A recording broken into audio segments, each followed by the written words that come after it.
imagine much has changed.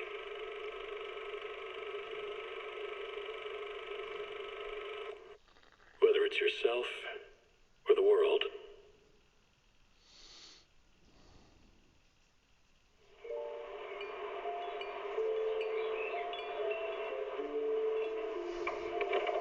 Morning, Mr. Rob. Can I have a latte, please? Extra sugar, extra milk. With all those I actually don't know what story will be next after I was at the He's actually paying attention, quietly noting down what each of us prefers. That there's a tender heart race. tucking away under that metal shell.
Okay, I guess I do 2. This is only 1 short.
Our first assignment together is a missing person commission. There's no need for combat or venturing into any hollows, so it's completely safe.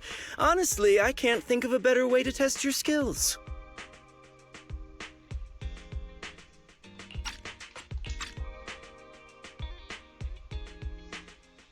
Not to be rude to the client, but guiding people through the hollows is what a proxy does. A commission that doesn't even require stepping in one seems kind of pointless for us to handle, right? Don't get me wrong, I'm definitely not trying to pass this off on you. Your ability to navigate the hollow is unquestionable. That's what makes a proxy a proxy. But this role involves more than just that, and this commission is a perfect opportunity to demonstrate those other skills. To be honest, the client barely gave us anything to work with, just pieces of info. That's why this is a perfect chance to show off your skills in gathering intel, spotting details, and negotiating. All the makings of a top-tier proxy. You've made your point. Guess we can't refuse now. Let's see the job.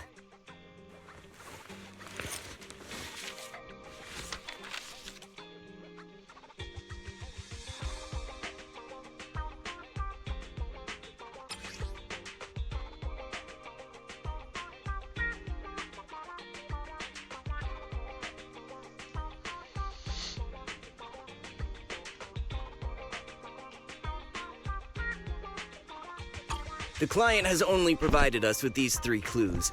All we know is that the woman in the photo is your target. Just a photo. So even the client doesn't know her name, identity, or whereabouts? And what's the deal with the harmonica and the sheet music? The client doesn't seem to have any more info, though it's possible they just don't want to share. But the client did mention if you get stuck, you should try playing the sheet music with the harmonica. Well then, I'll leave this commission in your capable hands. Keep me in the loop if you make any breakthroughs. Just ping me on Knock Knock. A single photo and a melody. Feels like chasing shadows. Belle, where do you think we should start? Maybe we should start with Port Elpis. A woman with her eyes covered isn't exactly someone you see every day. Remember when we went to visit the sea? I'm pretty sure we spotted someone like that back then. Remember? I was in a bad mood that day, so you took me to the port to clear my head. We bought some fries, but you were so busy staring at that girl with her eyes covered, a seagull snatched them right out of your hand. Why do you sound mad? Now that I think about it, that woman did look a lot like the one in the photo. I was just a bit distracted. I didn't mean to stare. Next time I'll make sure to watch my fries more carefully. Well, thanks to you, we've got a lead now. Let's head to the port and see what we can find.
No luck on my end. Belle, did you find anything? I was wishful thinking to assume that a quick stroll through the port would solve this. But since we're here, might as well give the harmonica a try. Whether it works or not, you owe me some fries before we head back. I'll do whatever you say, but Belle, would you mind giving the harmonica a try instead? I'm curious to how it sounds. Wow, you sure know how to set me up. I'm telling you now, though, I can't promise what it'll sound like.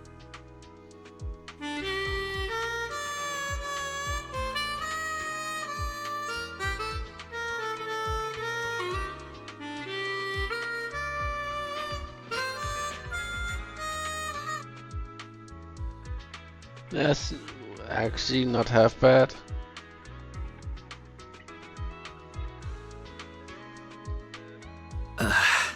How do I put this? It sounds okay once you get used to it.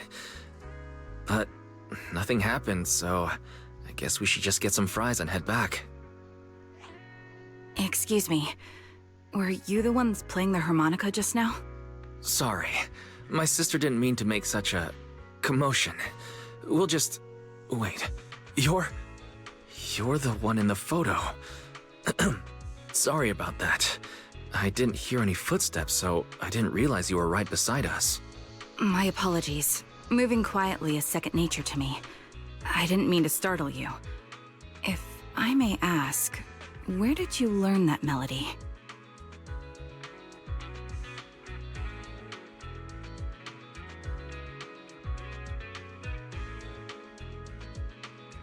Well, the two of us are proxies, and this song was given to us by a client. We never thought it would actually help us find you. Our client is the one looking for you. Why don't we discuss the details somewhere else? I see. Please lead the way. I'd also like to meet this client of yours. Let's head back to the store. Okay, let's go check in with Shepard. Oh, I almost forgot. Your name is... My real name. I haven't used that in a long time, but I do have a code name. You can call me Charon.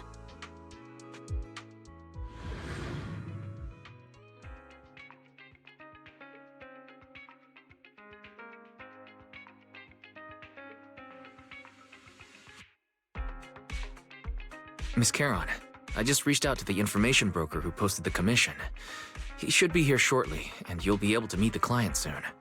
Please take a seat on the couch. I'll get you something to drink. Thank you, but please, don't mind me.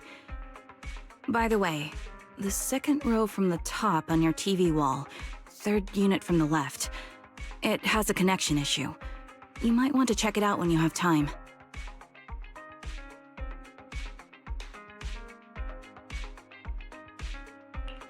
Let me see.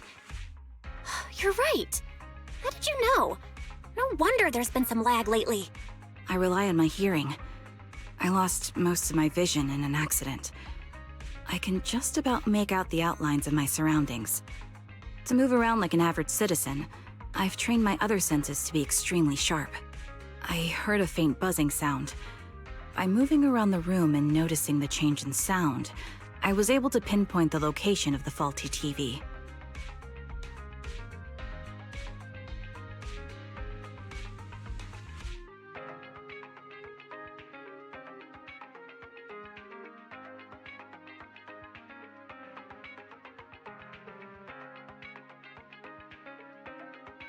Sorry. I hope my question didn't seem rude. No need to apologize. Vision isn't the only way to perceive the world. As proxies, you two should know that better than most. anything that can be seen with your eyes can never be considered a secret.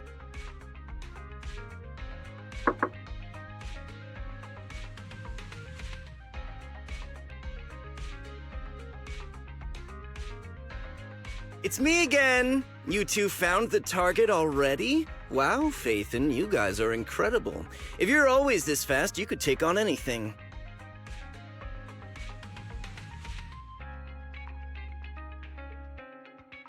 High efficiency?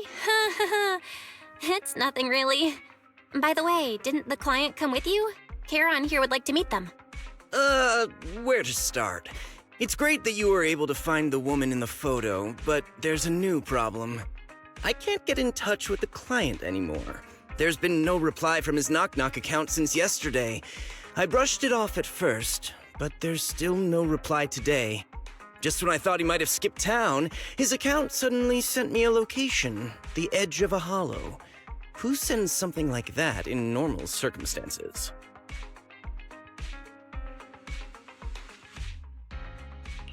Sending a location from the edge of a hollow?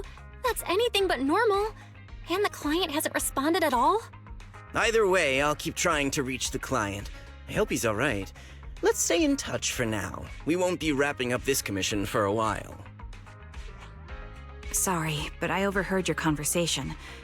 Could you share that location with me? If I investigate the hollow, I might pick up some clues. You're Miss Charon? No offense, but the hollow isn't somewhere just anyone can waltz into. Without a carrot or combat personnel, it's a death trap. You should wait. I'm a soldier. I served with the Eridu Defense Force under the Chrysoberyl Division. Even after retiring, I've made countless trips into the hollow.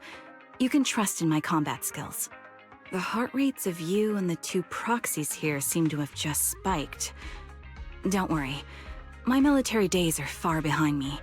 I have no current ties with them. As for getting into the hollow, proxies, can I request your assistance? I don't know anyone else who could guide me. I'll pay the commission fee as best I can. If you don't want to be involved, that's fine. I'll think of something.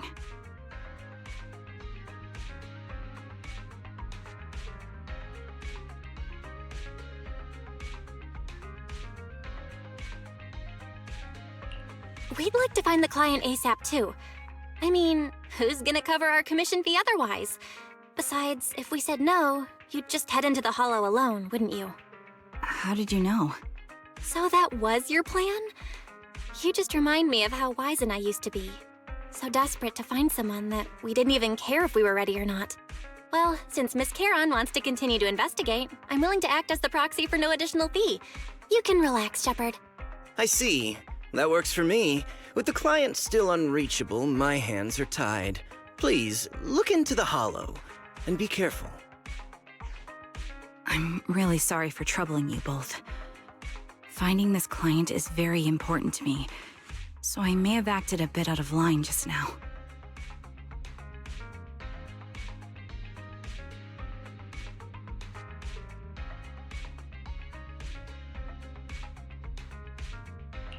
No worries. Seeing how determined you are to find the client, we couldn't just sit by and do nothing. Let's work together to find them.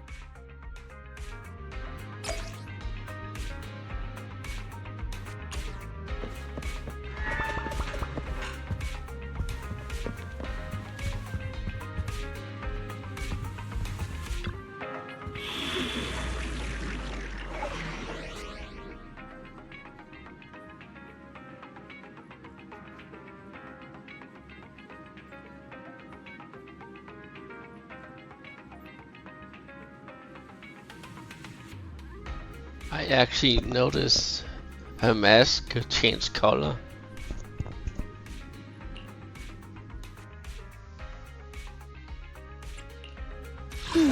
Let me finish my cup of hot water. Lana, I've been waiting for you. You're not gonna mess up my new clothes, are you?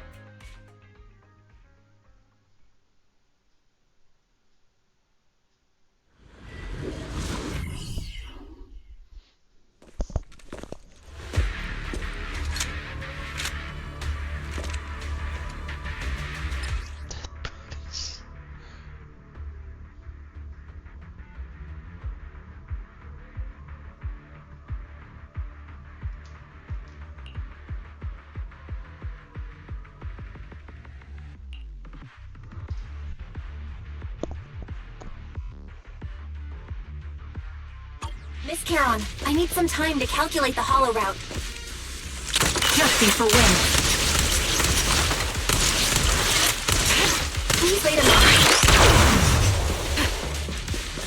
Leave this to me, Proxy. Actually, I've been to this hollow before for reasons. I still remember the way forward clear as day.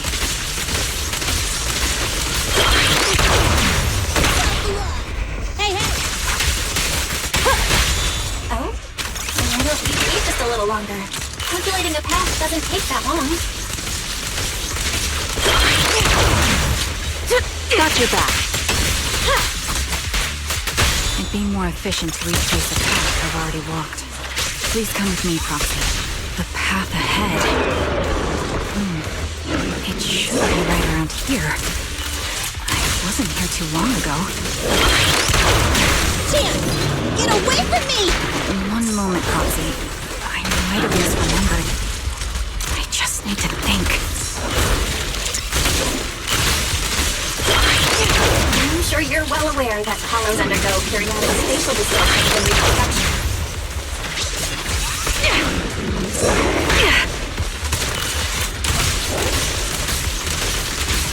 That's why each time we enter, we'll need the most up-to-date Charon. Ether vision activate. Because you can't remember. Suppressing fire. After you left the hollow, spatial distortion occurred. That's why. Are one with the wind. Tough luck! Supporting position. You're in my sights. Sorry for being so presumptuous, Proxy. I got ahead of myself and made things difficult for you.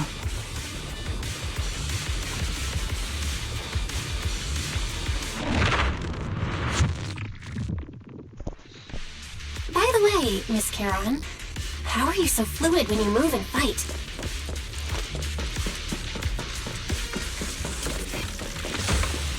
Is it because of your sharper hearing and heightened senses?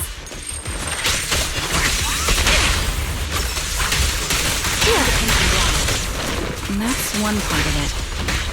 In fact, my eyes gained some unique abilities as they changed. Wait, something's up ahead.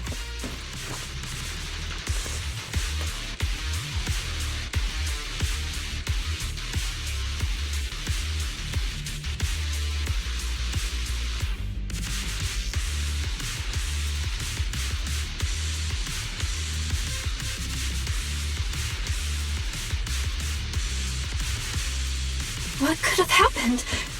Who did this? Given the depth of the wound and the caliber of the bullet, the killer was a sniper, just like me. The surrounding ether levels have significantly increased. What's going on?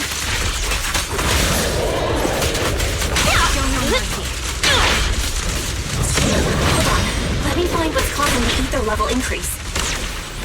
Up ahead, there are multiple devices leaking ether non-stop.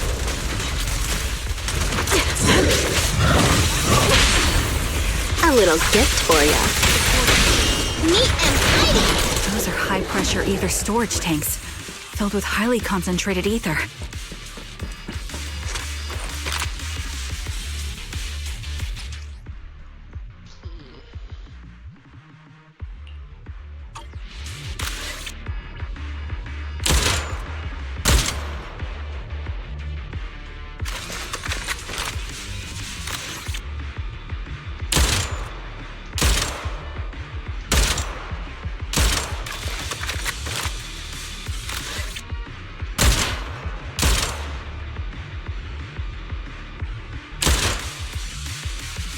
All high-pressure ether tanks have been disabled. We can keep moving.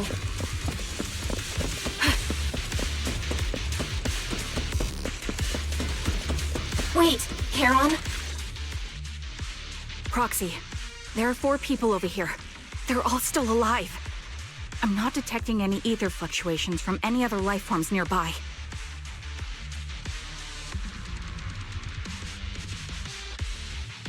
Great, that's a relief. Charon, can you confirm their condition? Confirmed. One is seriously injured. A bullet pierced their lung. The other 3? No internal injuries, just a few minor wounds. They're all unconscious. The one with severe wounds. His etheric fluctuations are nearly completely gone. He's beyond saving. Who are you? Help me. It hurts. So cold. I don't want to die.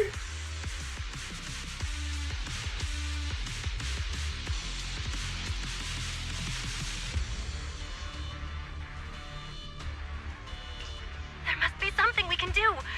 I'll contact a hospital, and we can get him out of the hollow. His internal organs are ruptured.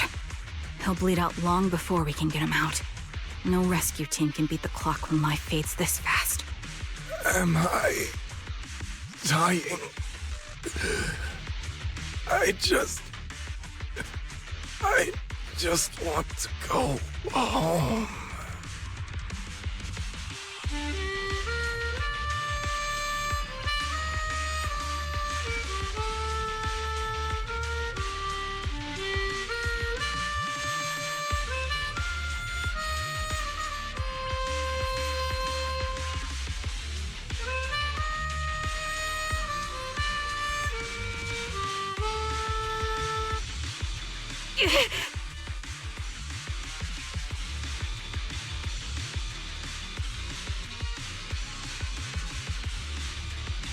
Heron, are you okay? Did you get hurt during the fight just now? I'm fine, don't worry about me. As I mentioned before, these eyes of mine have their uses, but they bring just as much inconvenience. The rejection reaction you saw just now was one of them. Staring into death. It's not something I handle well. My head. Where am I? Who are you people? I remember now. There was a madman, a lunatic who tied me up and dragged me into the hollow. You're not. I'm not the lunatic you're talking about. Can you stand? There are 2 more unconscious survivors here. If you can, help us carry one of them. Let's get out of here together. Leave? We can leave this place? What about that lunatic who shot at me from the shadows?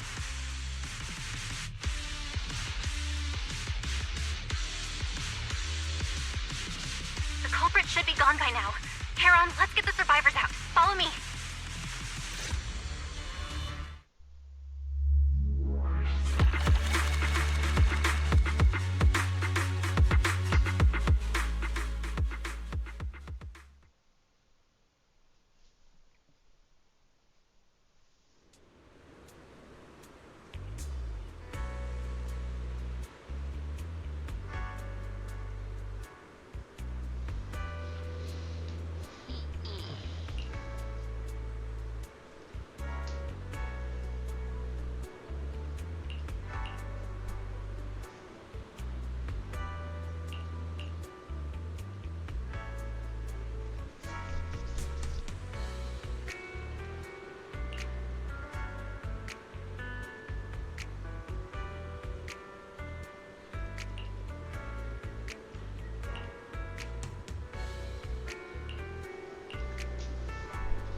Thank you all for assisting me, even though I'm a stranger.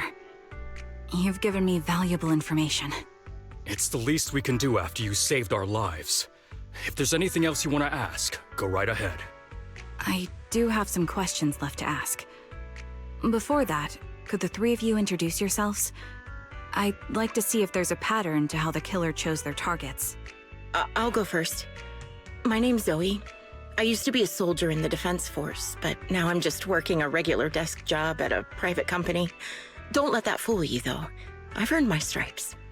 I'm Jesse, currently working as an Internaut information broker.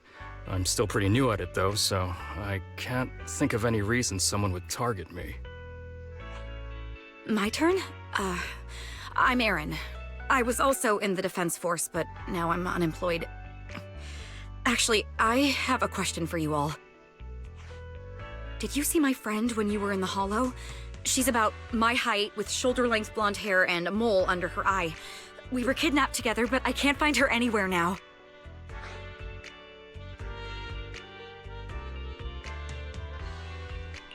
If I recall correctly, we didn't come across anyone like that in the Hollow, among both the survivors or the bodies.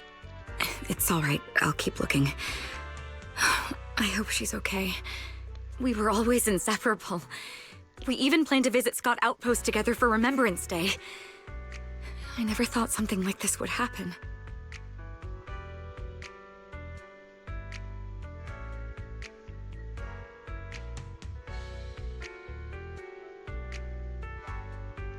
Remembrance Day? What's it about? As the name suggests, it's a day organized by the Defense Force for the families of deceased soldiers and veterans. People gather to mourn their loved ones who died in the fall of the old capital and find comfort in each other's company. I didn't know the Defense Force did that. Huh.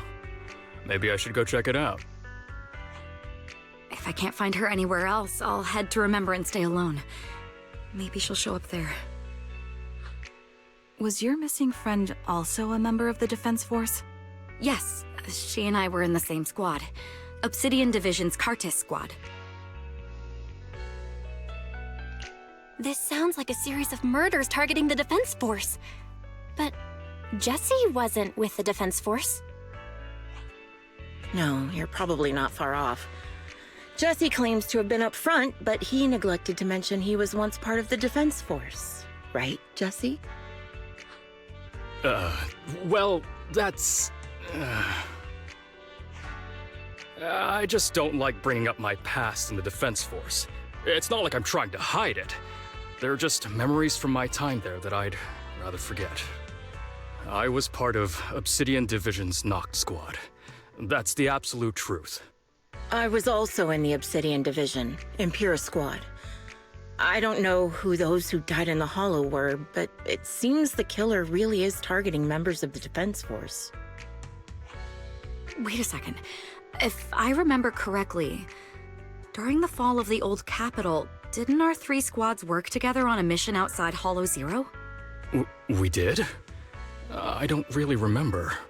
I have a vague memory of it, but there were so many people on the mission, I don't remember your faces. Thank you all for the information. I'm starting to see a pattern in the killer's choice of targets. But there's something else I need to ask. I came to this hollow because someone I'm searching for sent me its location. And that person was likely being held by the killer as well. Did you happen to see anyone else?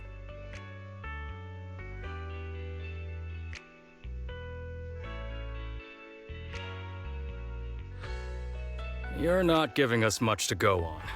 At least tell us what kind of person you're looking for, male or female, what they look like. Can't offer much help without that.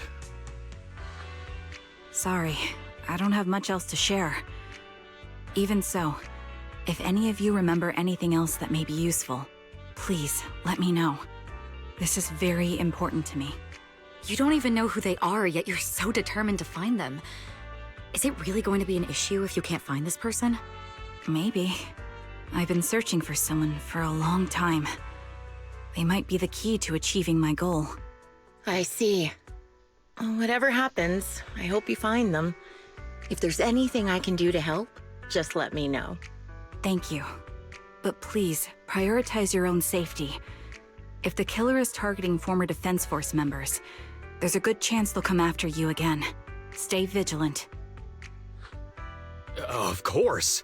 Once I've checked out Remembrance Day, I'm locking myself in my room and throwing away the key.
Phaethon, you've already been to the Hollow and made it back safely? Did you run all the way here? Do you need a moment? We've already been to the Hollow, but unfortunately, we haven't found the client yet. I'm fine. Did you find any clues there? There are traces left behind. Signs of a kidnapping. It's very likely the client was involved.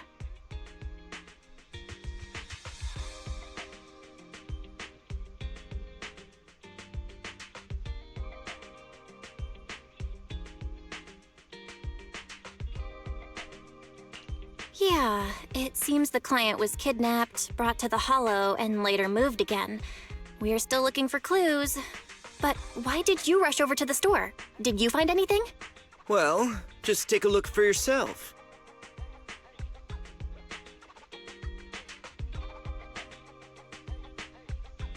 I checked a map of New Eridu. This spot, it's another Hollow entrance.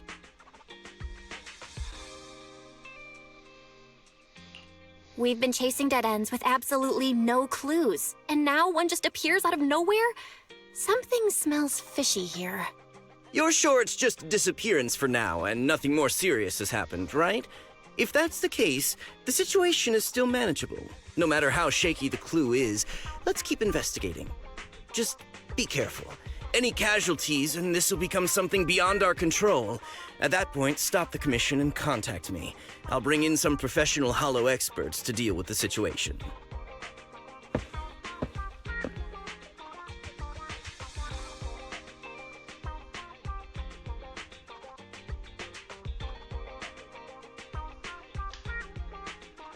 Thank you for not revealing what really happened to that information broker.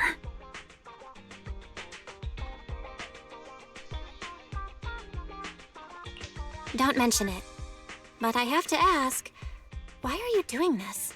Calling for help might have been the safest way to handle the situation.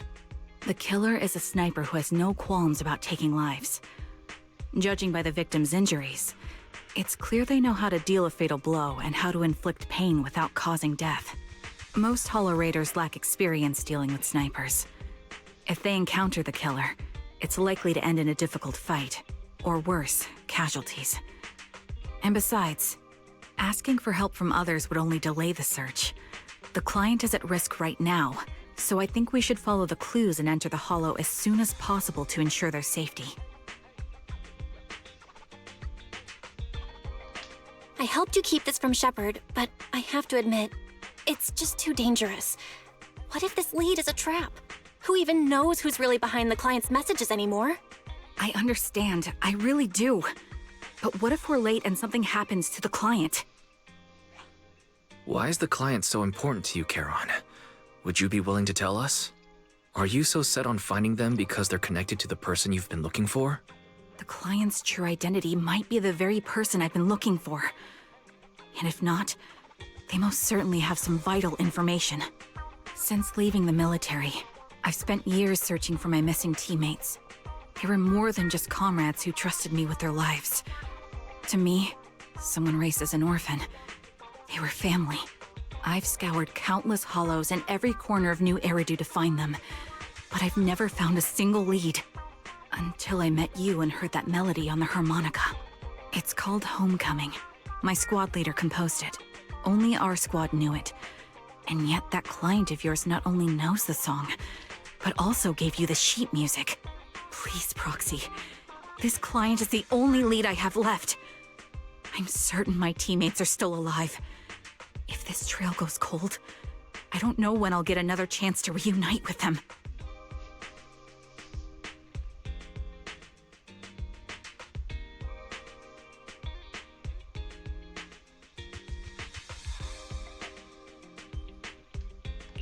I get how anxious you must feel. Let's face this together. But this time, we really need to be extra careful. Thank you, Proxy. I feel much better knowing I have your support. You can trust me. I'll protect you if the killer is really waiting for us in the Hollow. We'll make it out in one piece.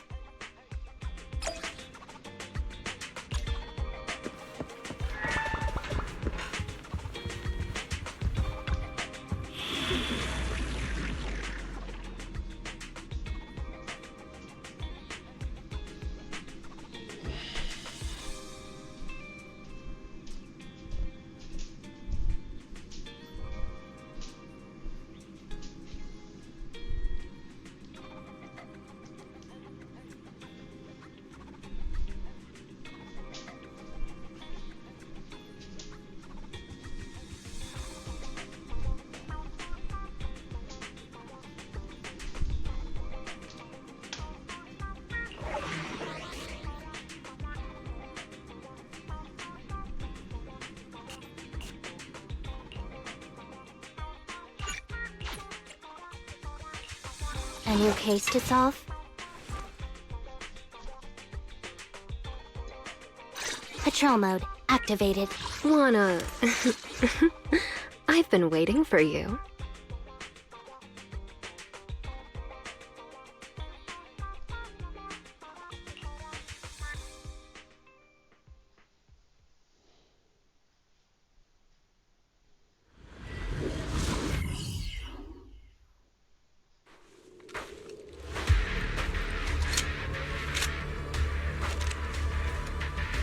Looks like there's something here. Is this? Proxy, look at this. A communicator left right at the Hollow's entrance. Why is there a communicator here? It doesn't look like it was randomly left behind. There's hardly any dust on its surface, which means it was only placed here recently. It looks like someone wants us to use it. Oh, such decisiveness. Following random location info without even thinking twice. I'm glad, Sniper of Liar Squad. Who are you? And by Sniper of Liar Squad, are you referring to Charon?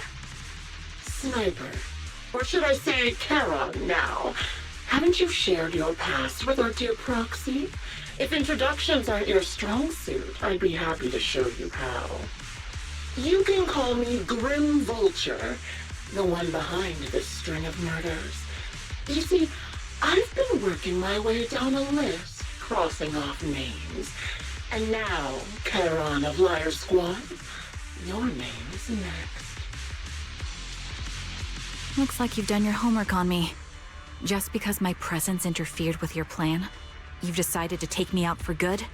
I thought you were just going to be another obstacle in my way.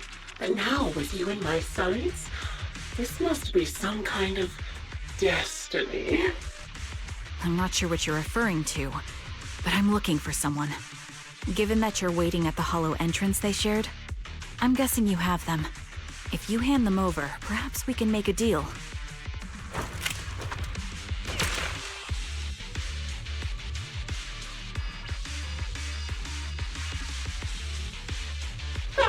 So your version of making a deal is stalling for time to locate me and lining up your shot? Can't say I'm surprised. After all, that's exactly what I plan to do too. You seem to have rather unique eyes, but you'll never get the chance to hit me. After all, no one's better at counter-sniping than me. Seems talking won't resolve this, but I'm not averse to using force. Now that's the spirit! If you're looking for someone, why not search the hollow for clues? Providing you can survive both my attacks and those of the Ethereals, of course. Oh, and I've prepared a little gift for all your trouble. I hope you still have that determined look on your face after seeing it.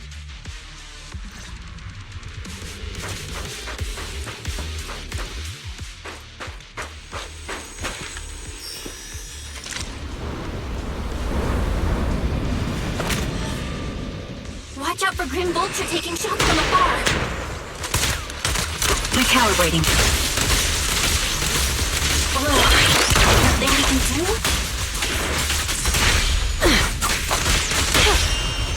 Well?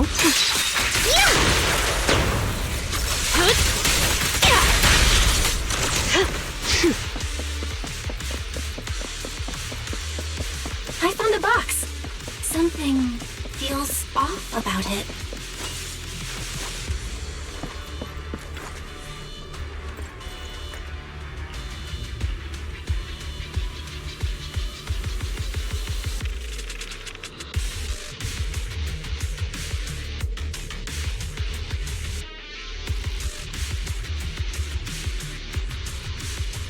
You still remember what's inside the box, right? The loyalty. The one Steve always wore.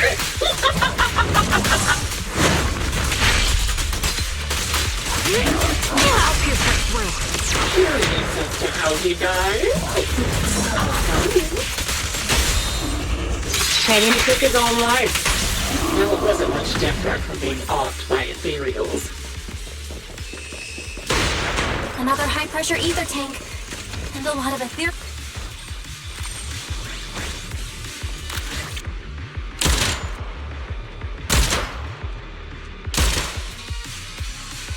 We did it, Proxy. Let's keep moving.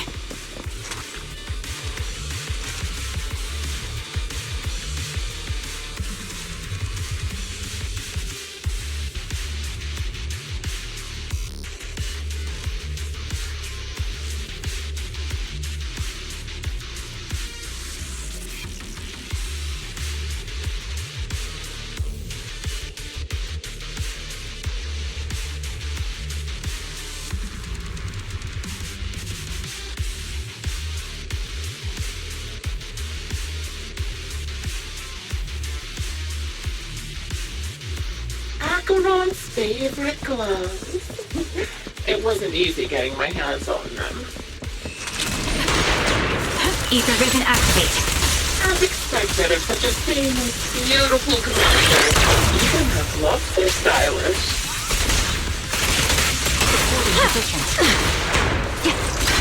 Such a pity. In the end, both her hands were missing. Don't you think that's a shame, little sniper?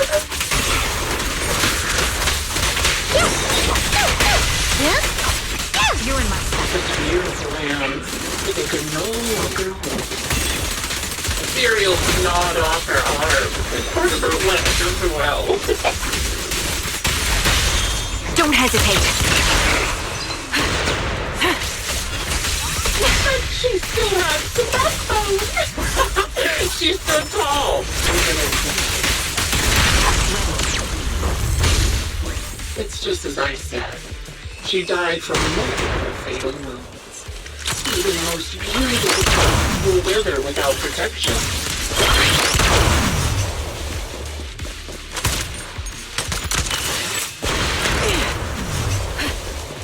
Now, do you think I'm telling the truth or a lie this time?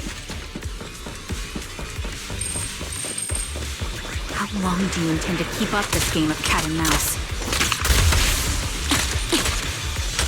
Recalibrating. Your corner will be coming to your hideout soon. Just smile off your face and wait. Wait and see what I'm going to do. Hit.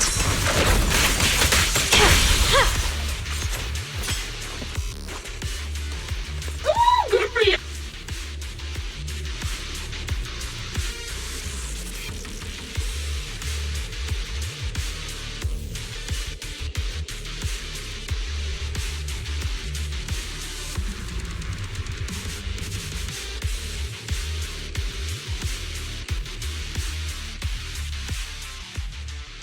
Congratulations!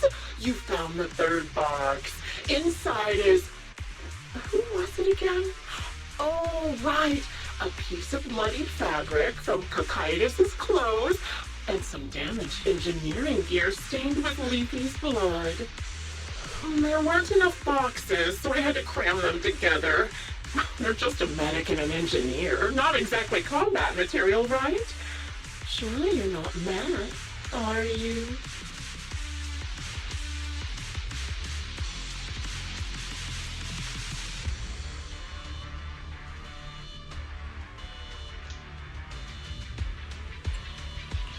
Enough already! Using her squad mates, her family to mentally torture her? That's vile. How much longer are you planning on doing this? Oh dear, did I go too far? Oh, my sincerest apologies. It's just, watching you plunge headfirst into my trap was so entertaining. I may have gotten a bit carried away, you know? Relax, the person you're looking for isn't here, and those are just fakes. I didn't actually take them from her comrades. Her comrades are long since corpses in the hollow, after all.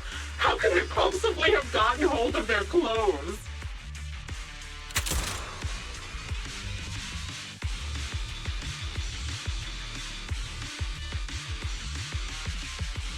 Oh, a decisive strike to be sure. But as I've already said, your awareness, sight, and experience mean nothing in front of a more skilled sniper. I didn't expect to kill you so easily. There was a subtle change in your ether fluctuations the moment I fired. That was all I needed. You knowing my past makes me feel sick. But after seeing that you're just a coward who feels fear from another's killing intent, it doesn't bother me as much anymore. Coward, you say? How fascinating! You were little more than a hollow shell before, but now that you've bared your teeth, you've started looking somewhat respectable. I know your composure is nothing more than a facade. You've never truly faced the weight of your comrades' deaths, have you? I bet your mind is now filled with their dying screams.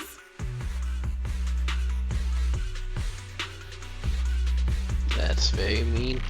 Charon and I both believe her squad is still alive. You can drop the act. Why are you so fixated on Charon? Just because she used to be in the defense force? She has nothing to do with your target. Nothing to do with it? Then why don't you go ask her about it?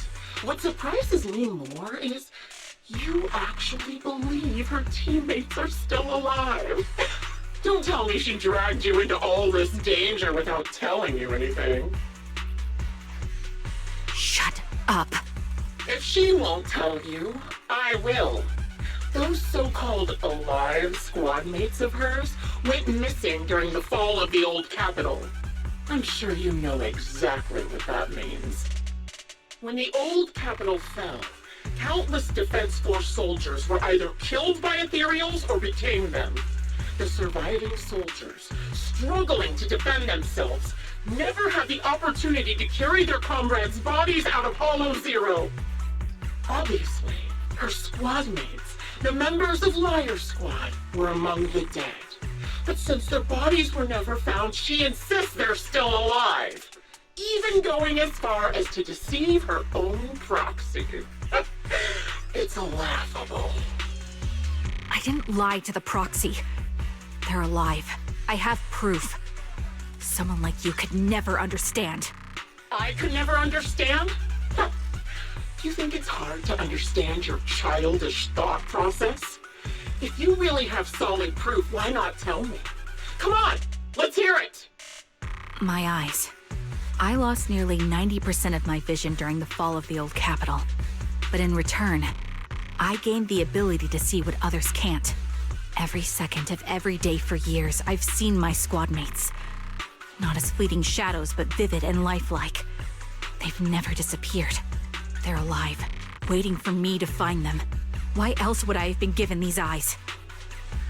That's your proof? Did you hear that? Proxy hiding in the bamboo. She spent years chasing after people who couldn't possibly exist, all because of some ghostly visions.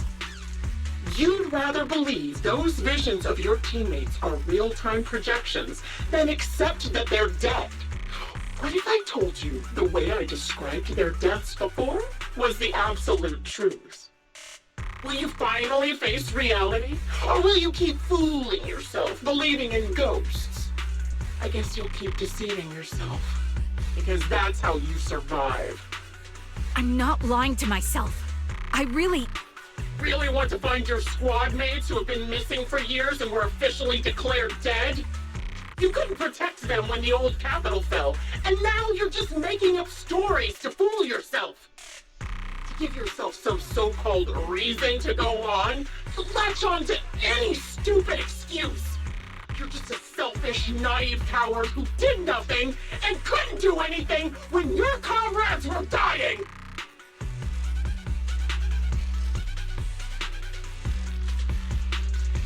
It sounds like she knows her physically, like if she was part of her squad. Giving up already? At least you've got a shred of dignity left.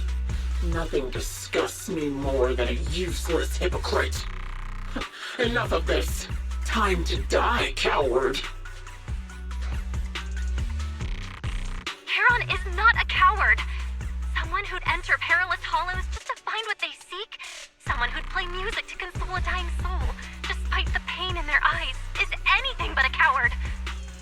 At the very least, she's far braver than a criminal like you, who hides in the shadows, enjoys torturing others, and is constantly in fear of being caught.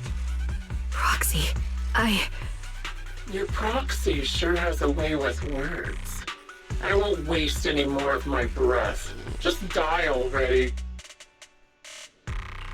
I've completed analysis of the surrounding fissures. Charon, snap out of it. We can use that fissure to escape. Fissures? When did you... Still trying to play tricks.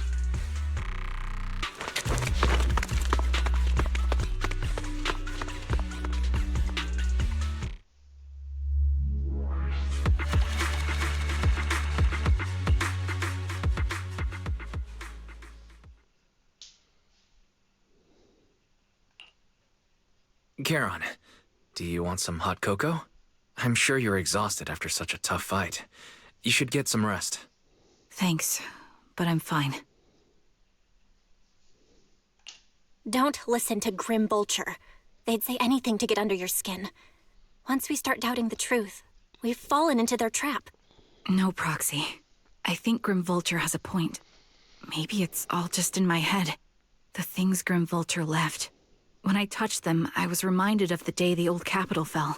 I felt the same sensation when I touched an injured comrade.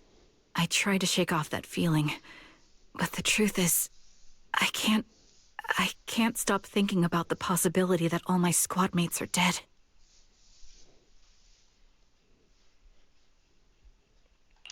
Would you be willing to share more?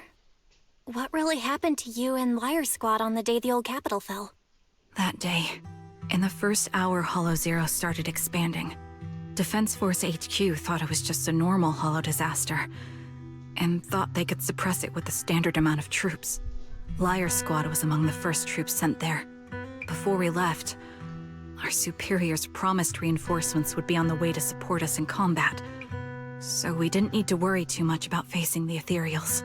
But soon after we began the mission, we realized things weren't going to go like we thought. The Ethereals came at us like an endless tide.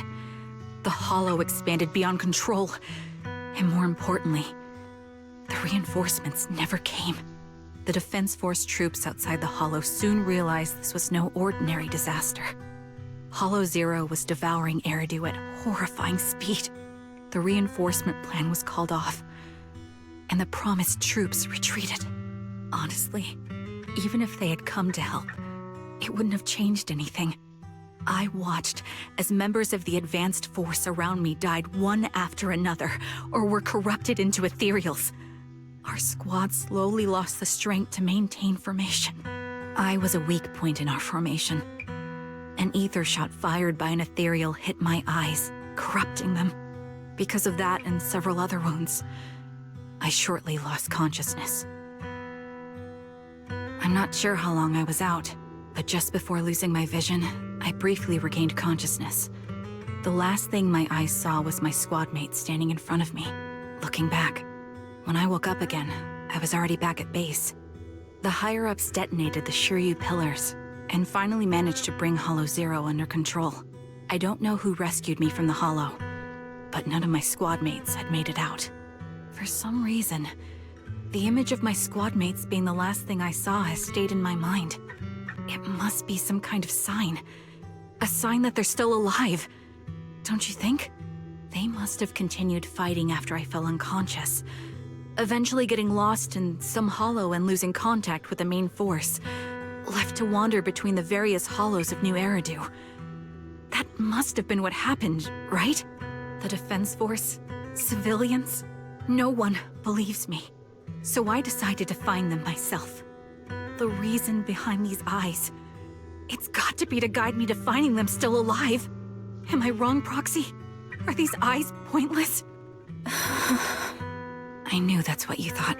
Interpreting what my eyes see as proof my squad mates are still alive is just wishful thinking. But if they're really gone, why would I have been given these eyes, which bring nothing but pain?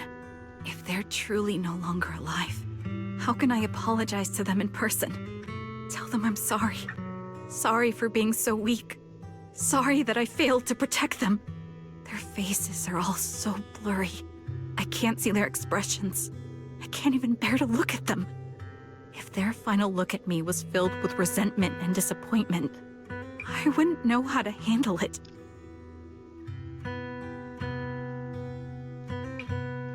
Charon, listen to me. Even if everyone else thinks you're wrong, Wise and I will never dismiss your determination to find your squad mates. You don't need to make any justifications, because someone close to us is missing too, and we desperately hope she's still alive. Even if the whole world doesn't understand, we will never give up. But I also think being consumed by this obsession, unable to move forward, that's not what those who matter to us would want. Belle is right. Listen, Charon, you're such a kind person.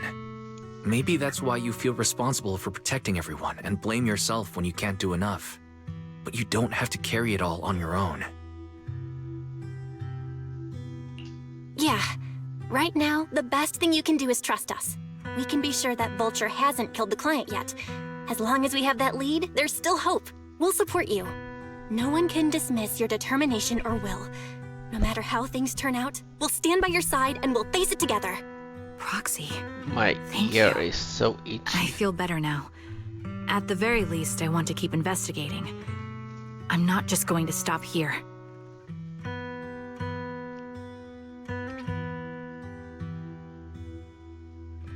Sorry Sorry to disturb you at this hour. Did you go investigate that new hollow? How's it going? Oh, never mind. The client just shared a new location with me on Knock Knock. They're pretty eager, huh? Which hollow is it this time? No, it's not a hollow. If I'm reading this right, this location is Scott Outpost. Scott Outpost? Isn't that managed by the Defense Force and White Star Institute? What's Grim Vulture up to? It's Remembrance Day. Don't you recall what Aaron said before? They're holding an event right now, and the place will be open to the public. So, they're not trying to lure us into a hollow this time. What's the deal? Are they trying to taunt us? Whether it's a provocation or a trap, I'm not missing any chance to face Grim Vulture. Proxy, will you go with me?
I forgot something.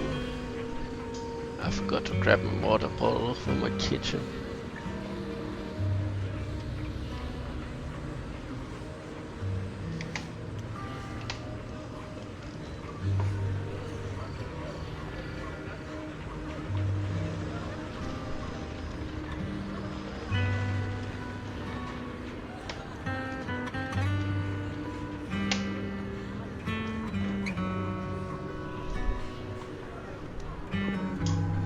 There we go.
Miss, I'm sorry for being mean to you before. Mom told me you were protecting Dad until the very last moment before you passed out. I shouldn't have said you left him to die. I'm really sorry. Zeta was really young when it happened, so she was too little to understand, and I haven't really talked about it. I hope she didn't upset you. No, she was right. If only I'd been strong enough to take down most of the Ethereals. Maybe they wouldn't have ended up in that situation. Oh, that's not fair. The old capital was falling. No single person's strength could ever be the deciding factor in the face of a disaster like that. In spite of it all, you survived. If they were still here, I'm sure they'd see that as something to celebrate. I've always known the truth. I failed to protect them. A weakling like me survived, and the rest of them disappeared without a trace. This isn't solace. It's the worst possible outcome. That's something I can't face. I've never had the courage to tell you I couldn't protect your loved ones. All I can do is wander New Eridu, hoping to find some trace of them. Even after all this time, I still haven't accomplished anything. I'm sorry. You really don't know us at all. This isn't the worst possible outcome by any means. Styx, my husband, and all his comrades who lost their lives, each one of them left behind their own legacy. Just look all around you. Everyone standing before you is a legacy they protected that is carried on to this day. After my husband passed away, Zeta and I received survivor benefits. I don't have anything. And with all the odd jobs I've been doing, we've managed to get to where we are today. Styx always wanted our daughter to study art, and Zeta's interested in it too. Now, that dream has become a reality. She just got accepted into the art school in Janus Quarter. Mom and I have our tough days, but I often think of Dad's cheerful laughter, and that memory gives me the strength to keep pushing through. One day, it'll all pay off, just like it has now. Thank you for always being by my husband's side, even at the very end. Well, I suppose you must have heard about my condition from my son? Ethel, Kakaitis used to tell me about you. He often took leave or skipped work to earn extra money by part-timing, or to care for you when you were sick in bed. Yes, that's true, but I bet he never told you my illness became so bad that I needed major surgery, and he worked his tail off to raise the money. Who would have thought he would pass before me? I used the benefits from his death for the surgery, and that's the only reason I'm here today. In a way, his passing allowed my life to continue.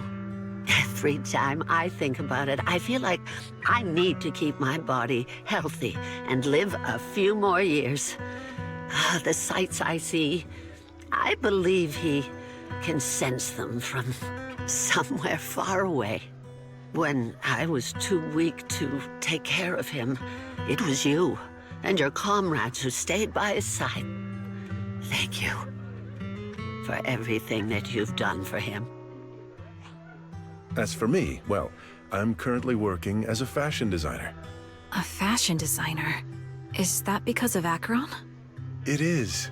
I'm sure you remember how much she loved beautiful things. She was always into fashion, so I decided to become part of that world. That way, she can always be with me. I admit I had no idea how fun fashion design could be until I actually gave it a shot. I wish I'd figured that out sooner. We would have had so much more to talk about. Anyway, I'm planning to start my own fashion brand next year. She used to say that after retiring from the army, she wanted to pursue fashion design. I really want to carry on her dream.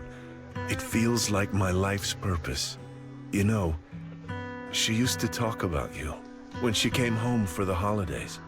How your rivalry pushed her to keep improving. So, thank you. I'm proud of my sister, and I'm proud of you, too. As you can see, all of us have made it to this day, carrying the will of those we loved, So please don't say they left nothing behind. They've always been a part of every pain and joy we've experienced over the years.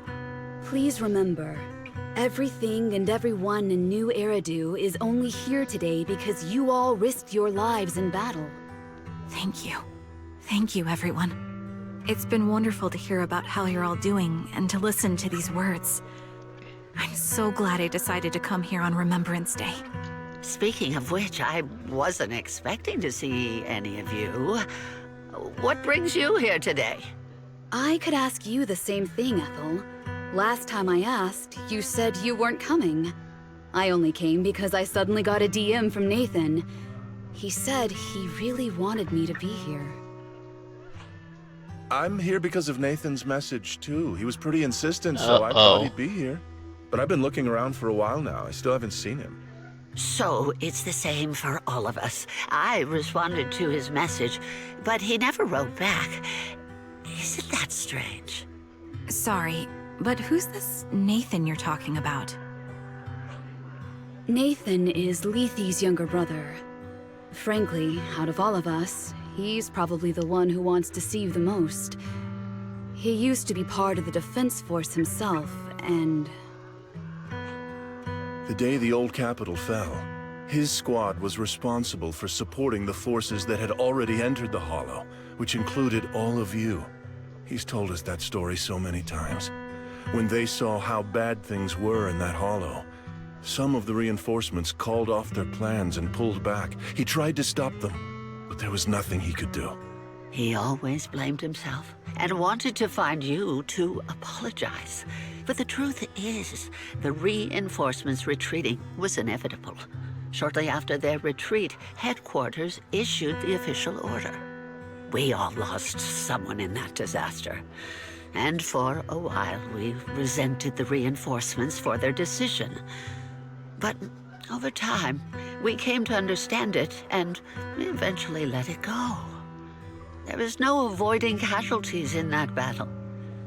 In hindsight, it wasn't wrong for headquarters to prioritize saving their strength. May I ask what the name of Nathan's squad was when he was in the Defense Force? The Impera squad of the Obsidian Division. Is something wrong? Nothing. It's just... I think I might have stumbled upon the answer I was looking for. Okay.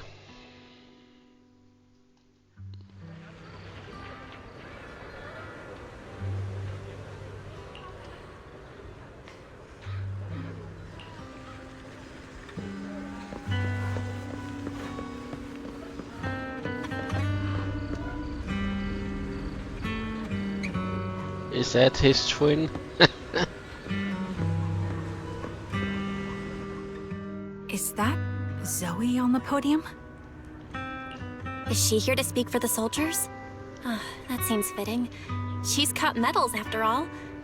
But I don't see Jesse or Aaron anywhere. Didn't they come? Everyone please, quiet down.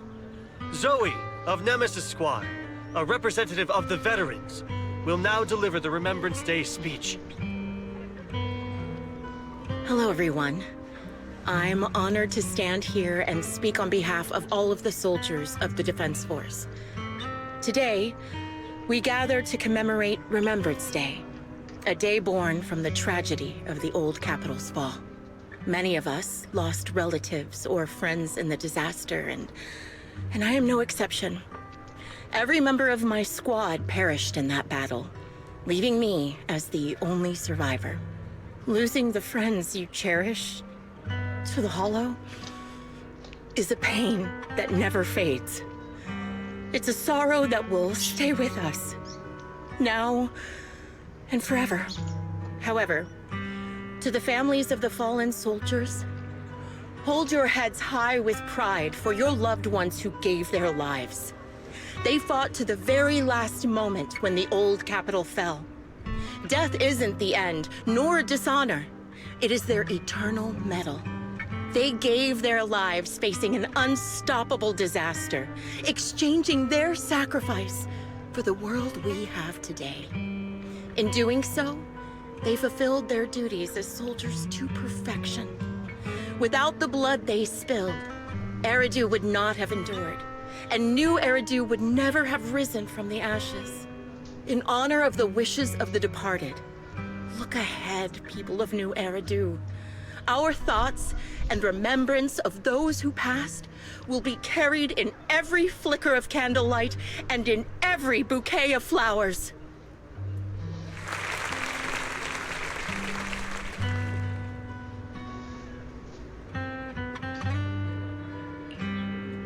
My speech was meant to end here, but since you all seem quite engaged, please allow me to share a little more. The reason you all agree with what I've said is because it offers a way to step away from the pain. That's what the living do.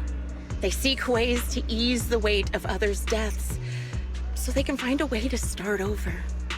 This is the new Eridu of today.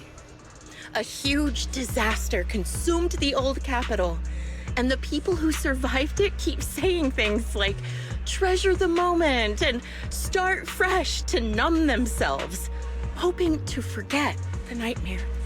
No one talks about the soldiers who gave their lives in Hollow Zero. No one asks why they had to die.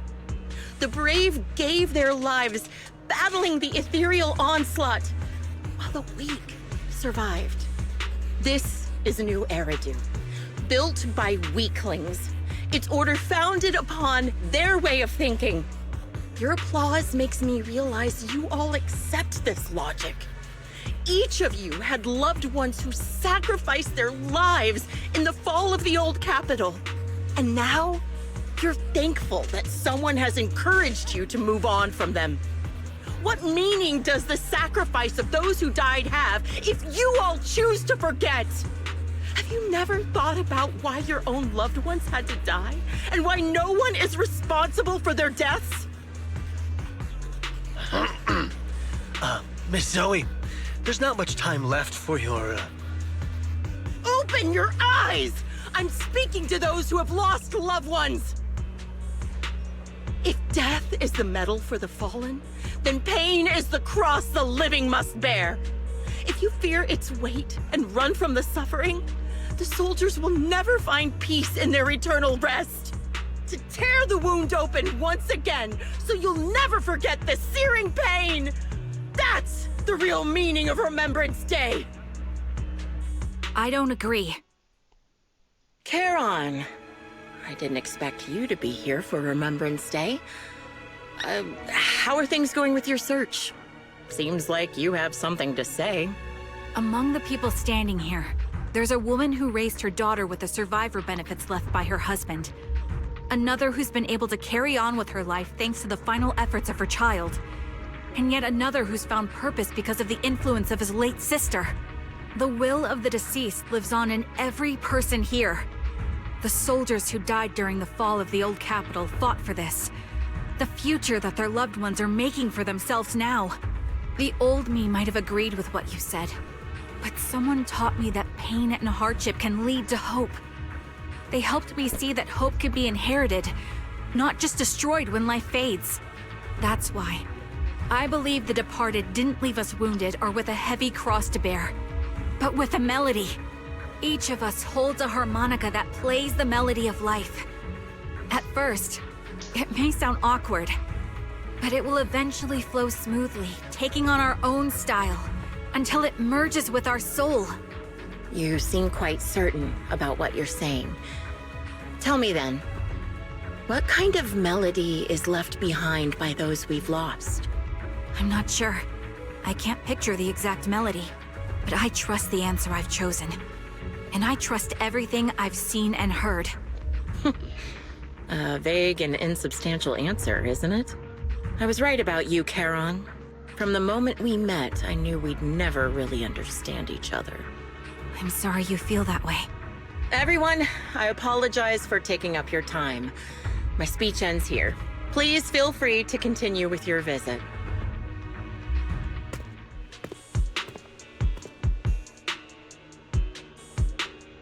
What do you think, Proxy? Something was definitely off about her just now. And the things she said, I'm starting to get a really bad feeling about this. You mean about her real identity, right? Looks like we're on the same page. Shielded by her identity as a decorated soldier, she seemed pretty confident that we wouldn't confront her directly on military ground like at the outpost. She arrived so brazenly and left without a care. If I'm right about this, she'll be trying to contact us again in no time.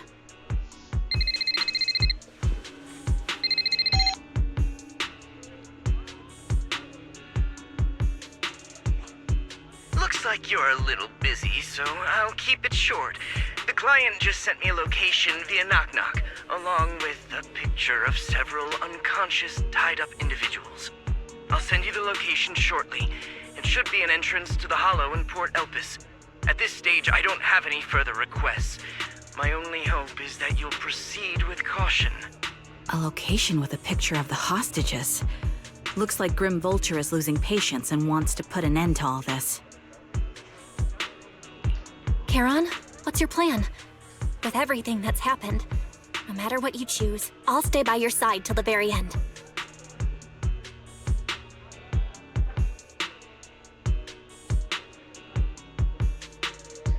I've made up my mind.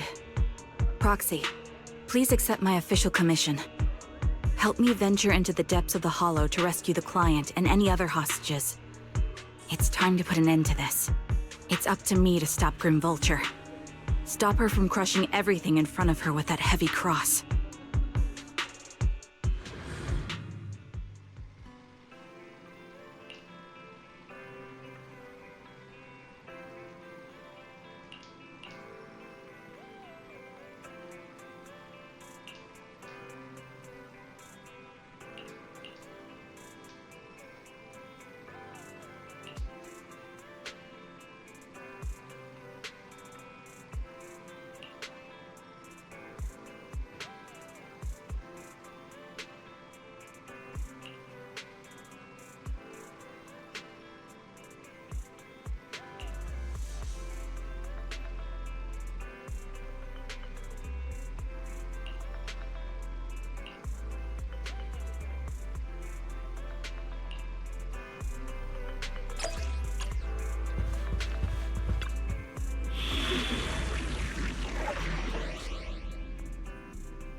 Let me finish my cup of hot water.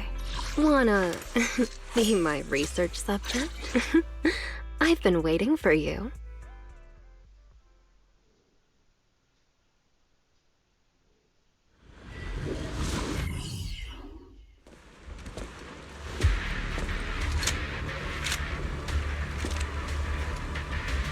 Charon, look! Another communicator.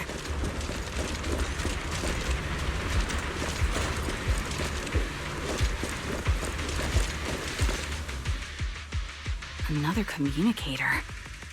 It's a bad habit for a sniper to be so talkative. Oh, really? I think it's rather good for my mental health to witness in real time how my target becomes desperate and gives up their struggle. Do you really still need to disguise your voice? I thought you didn't want to hide anymore, Zoe. You're right. Seems there's no need for secrecy anymore. I, Zoe, the sniper known as Grim Vulture of Nemesis Squad, send you my regards. Zoe. No. Grim Vulture. You, like me, were one of the advanced troops deployed to suppress Hollow Zero right after the fall of the old capital, right? Noct, Kartess, and Impera Squad. So far, all the victims have been members of these squads. They were initially supposed to enter the Hollow to reinforce the advanced troops. Nemesis, your squad, lacking reinforcements, lost everyone except you in the fall of the old capital. You blamed their deaths on the absence of reinforcements and sought revenge on them. That's my conclusion. Just like me. The fall of the old capital left you entirely alone. A sniper, the sole survivor, a mere pawn abandoned by the military. Don't you think we're very much alike? The Impera squad member, Nathan, the one you're searching for, he pleaded with me to let him go when I was about to kill him. saying he had to see you no matter what. That's how you caught my attention. I let him live to get all sorts of information on you. I was so curious about you that I even set a trap, disguising myself as a victim to get closer to you. It turned out we share the same story. We even got the same PTSD symptoms. After all these years, we still see images of our teammates before they died. It's impossible to erase them from our minds. It's just, you use ridiculous fantasies to numb yourself, chasing after illusions of your squad mates. Well, I can't afford to be as naive as you. One night, when I was overwhelmed with the unbearable images of my comrades' deaths, vomiting and crying, I finally realized the meaning behind their appearance before me. They were pleading with me, pleading for vengeance against those who abandoned us, begging me to destroy the repulsive, hypocritical new order of New Eridu. So, I carried on their will. I began kidnapping targets and sniping them in the hollow, watching as they became corrupted and died in despair. You really think this is what they'd want? What else? Would they want me to be like you, playing at a game of finding my missing squad mates, accepting their deaths when I'm done playing, and then forgiving the very enemy who killed them? What a noble and virtuous gesture! Forgive on behalf of fallen comrades, coexist with New Eridu's order, and live peacefully among cowards. It's precisely because you and I are so similar that this hypocritical and cruel attitude makes it even harder for me to forgive you. After our first conversation, I was certain I must end your life myself to prove I'm right. That's exactly what I wanted to say to you, too. Because we've suffered the same hardships, I can't accept the path of destruction you've chosen. Jesse, Aaron, Nathan, the client I've been searching for, and any other targets of revenge you've set your sights on. They all feel regret and struggle over the choices they made back then. But you can't see any of that. You didn't target the higher-ups who misjudged the situation, the dangerous ethereals who killed your comrades, or the ones responsible for the fall of the old capital. Instead, you went after the easiest targets. Grim Vulture, as a sniper of the Eridu Defense Force, you have failed in your duty. To preserve the will and hope left by my comrades, I'm going to put an end to your actions right here! That suits me just fine. A sniper should let the gun do the talking. Make it to the deepest part of the hollow alive, and I'll meet you with nothing but raw malice.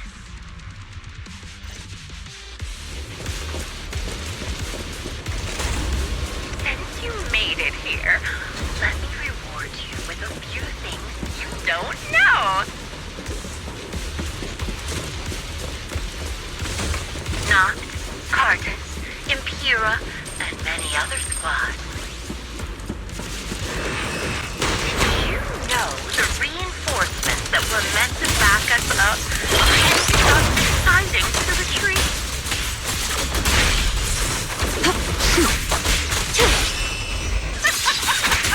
Relying on a show of hands to vote, isn't that ridiculous? Our lives were discarded just the third way, like a kindergarten election for class monitor. Jesse and Aaron, do you have them too? Or are they already?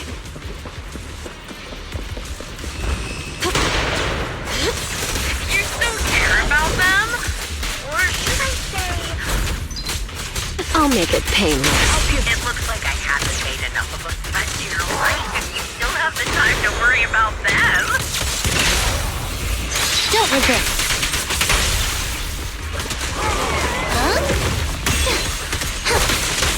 Why not leave their faces as unsolved? The wind and rain are picking up.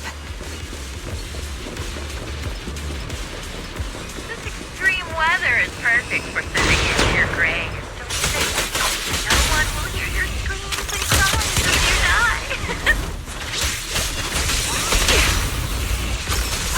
Don't get hit. By the time the rain stops, maybe left so cold.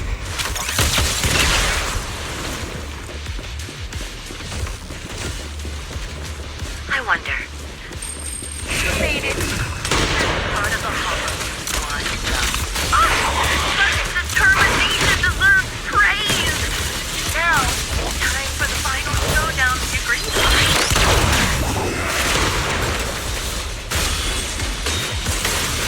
This bullet will reach its mark. It's the only way to put it. What sniper ever confronts their enemy head on?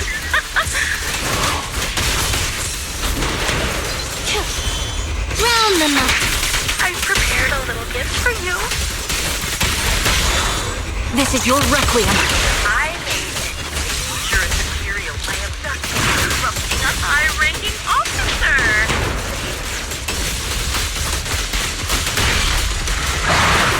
It wasn't easy luring it here. You can play with it for a while.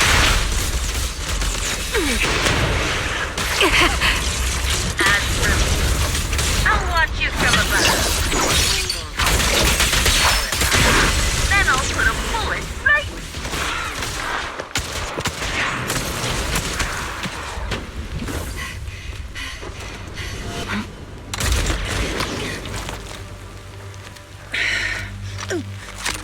The real failure as a sniper is the one who's been forced into a corner, like you!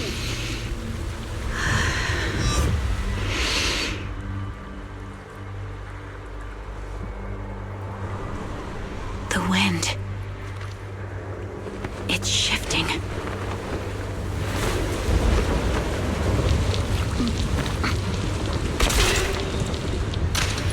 I won't fall for your distractions so easily. What? I will surpass you with my own melody of victory. Damn! And let the wind be the opening notes.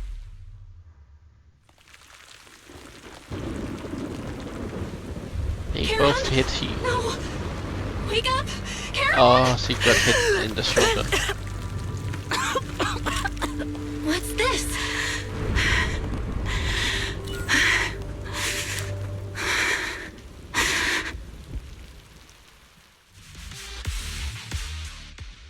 Her harmonica protected her.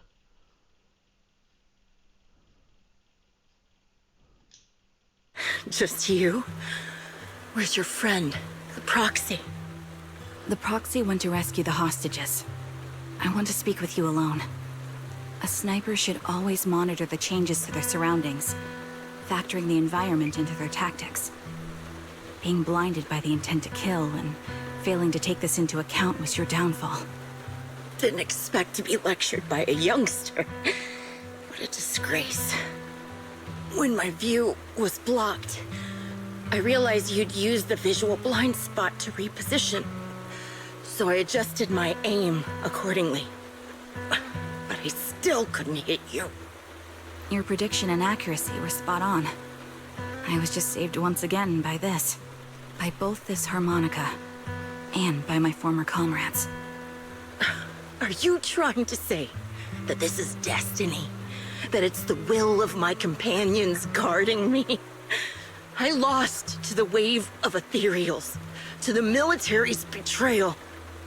And now, I lose to your reckless actions, driven by some ridiculous fantasy. Your fantasy, your attitude, your very existence, and the outcome of this battle. They are the greatest denial and insult to my revenge. Yet you're emitting a much calmer ether energy now. Almost as if you found relief. My vision is fading. I can't see my comrades on the brink of death anymore. My wounds are fatal, but I don't feel any pain. Relief. not such a bad thing. Did you intend for me to kill you from the start? Let me answer that question with a story. The first time I saw you was actually during the fall of the old capital. My comrades were all dead, and the reinforcements the higher-ups promised before the mission never came. I can't even remember how long the fight went on. Ultimately, I had no choice but to retreat, failing to bring back my squad mates' bodies. I made my way through one battle line after another. The advanced troops were nearly wiped out. But when I reached a certain front, a small squad of survivors called out to me. Few people can still stand after such severe corruption and injury, but all 5 of them were still fighting. They were protecting a girl who had lost her sight and fallen unconscious while searching for a way out of the hollow. They told me they were beyond saving, and if I planned to retreat, I must take the girl with me. I couldn't turn down the last request of a group of heroic soldiers about to die in battle. Your comrades entrusted your life to me. I was the one who brought you out of the hollow. You already know what happened afterward. It didn't take long for you to leave the Defense Force after you came to. Just like me. I developed PTSD so intense that sometimes I couldn't even hold a normal conversation. But for me, the hardest blow was the death of my squad. To an orphan like me, they were family. If the reinforcements had kept their word and provided support, they wouldn't have died for nothing. Don't you ever have that thought? To say I don't would be a lie. But I think deep down you know. From the moment we stepped into the Hollow, there was no way we were getting saved. Given how quickly the Hollow was spreading, and the ever-increasing number of ethereals, it would take the sacrifice of countless Defense Force troops to suppress it. It wasn't something that could have been accomplished in such a short time. The reinforcements would have only been a drop in the bucket. More sacrifices without results. Canceling the reinforcements, sending the advanced troops to rescue as many civilians as possible to minimize casualties. I think most commanders would have made the same decision. Objective and cold logic. I understand it, of course. But when you see members of the reinforcements living happy lives years later, can you still keep your composure? I couldn't. Even if the chance was minuscule, I wanted my squad mates to survive. But they turned that chance to 0, and still have the nerve to embrace a peaceful future. I can't help but resent them. By the time I realized what I'd done, I had already taken several lives. Nathan. When I tied him up and was about to kill him, he begged me to spare him, saying he had something to give you, no matter what. That was when you re-entered my line of sight. I think I've said this before. We're very similar, yet we have completely opposite beliefs.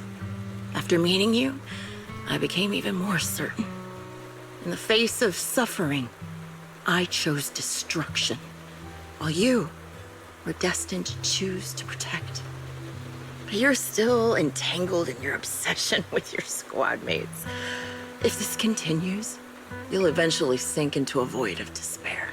Your hope is like a bubble, ready to burst at any moment.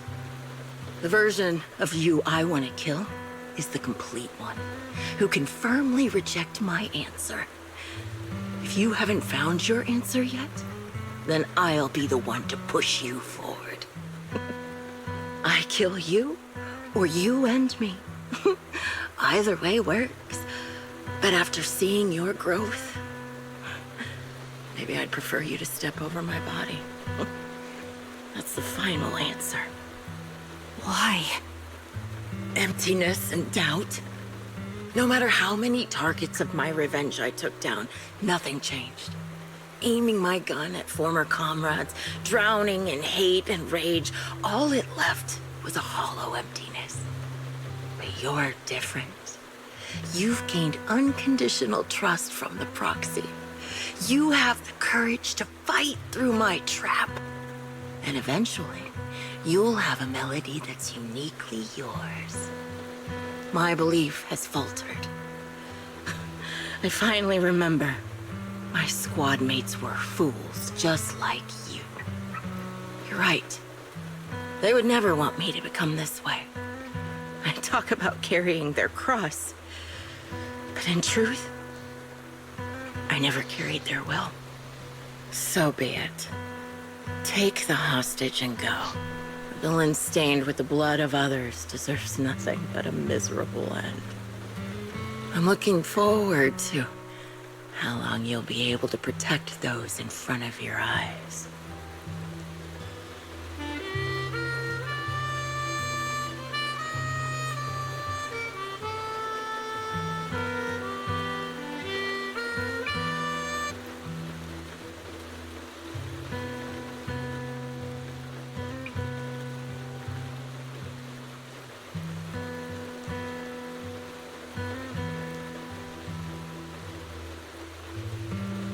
It can still be played after taking a bullet. Impressive. This is my final melody to you. No matter how miserable you've become, I'll still remember you. Remember we once shared the same path in life. But in the end, our paths diverged. Your hatred has long twisted into sin. But if not for you, I wouldn't have learned how to hate, or found the true targets of my hatred. I used to know nothing. My teammates served as my teachers and taught me so much. And I think you must be my final teacher. You taught me, in the most intense way, what hatred truly means. Really? So you found someone you want revenge against, too. That's good.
So you're the sniper from Liar Squad. It's nice to finally meet you. And you must be the one who's been searching for me. Nathan, the younger brother of Lethe. It's good to see you safe and sound. That's right. I'm sorry for causing all this trouble. I nearly cost you your life, becoming a target of a victim from the fall of the old capital. Maybe that's what I get, not helping my brother and the rest of the defense force back then. When the reinforcements decided to retreat, I spoke out against it.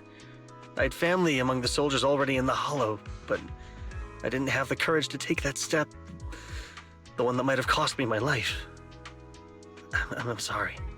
You don't need to feel regret or apologize. The outcome wasn't something you could have controlled. You cared deeply for Lethe, and even today you still think of him. To someone like him, who always cherished family, that's more than enough. Thank you. I heard you've been searching for the members of Liar Squad all these years. I'm nothing compared to your determination. Thank you for everything you've done, but please stop the search. It's time for you to start living a life that's truly your own. I hate to say this as a family member, but back then, they were already... I know. You don't need to say it. I've been drowning in a fantasy of my own making for years, but it's a fantasy that kept me from falling into the abyss. Nathan, Grimvulture told me you have something you want to give me. Is that why you commissioned someone to find me? Yes. After learning about the bond between you and your squad, I knew I couldn't live with myself if I didn't get this to you. So I got on my knees and begged Grimvulture, even playing this recording for her, hoping it would move her. Regardless of how things unfolded, what matters is that it wasn't destroyed, and I'm here, alive, to hand it to you.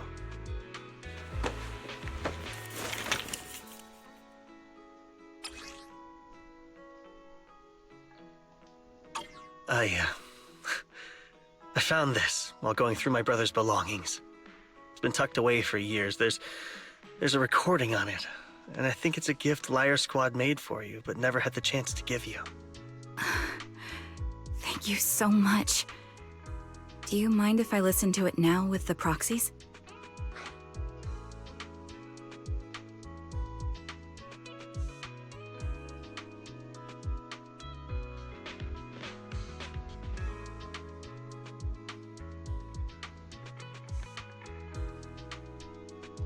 Wait, with us? I thought we were just here to collect the commission fee today. Go ahead. As for the commission fee, I'll pay it to you both shortly, so don't worry about that.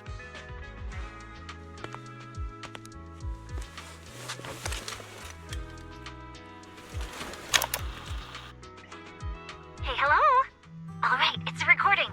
This is a message from Liar Squad for our little sniper. Everyone ready? I'll count down. 3, 2, 1. Congratulations on your 1000th day with Liar Squad!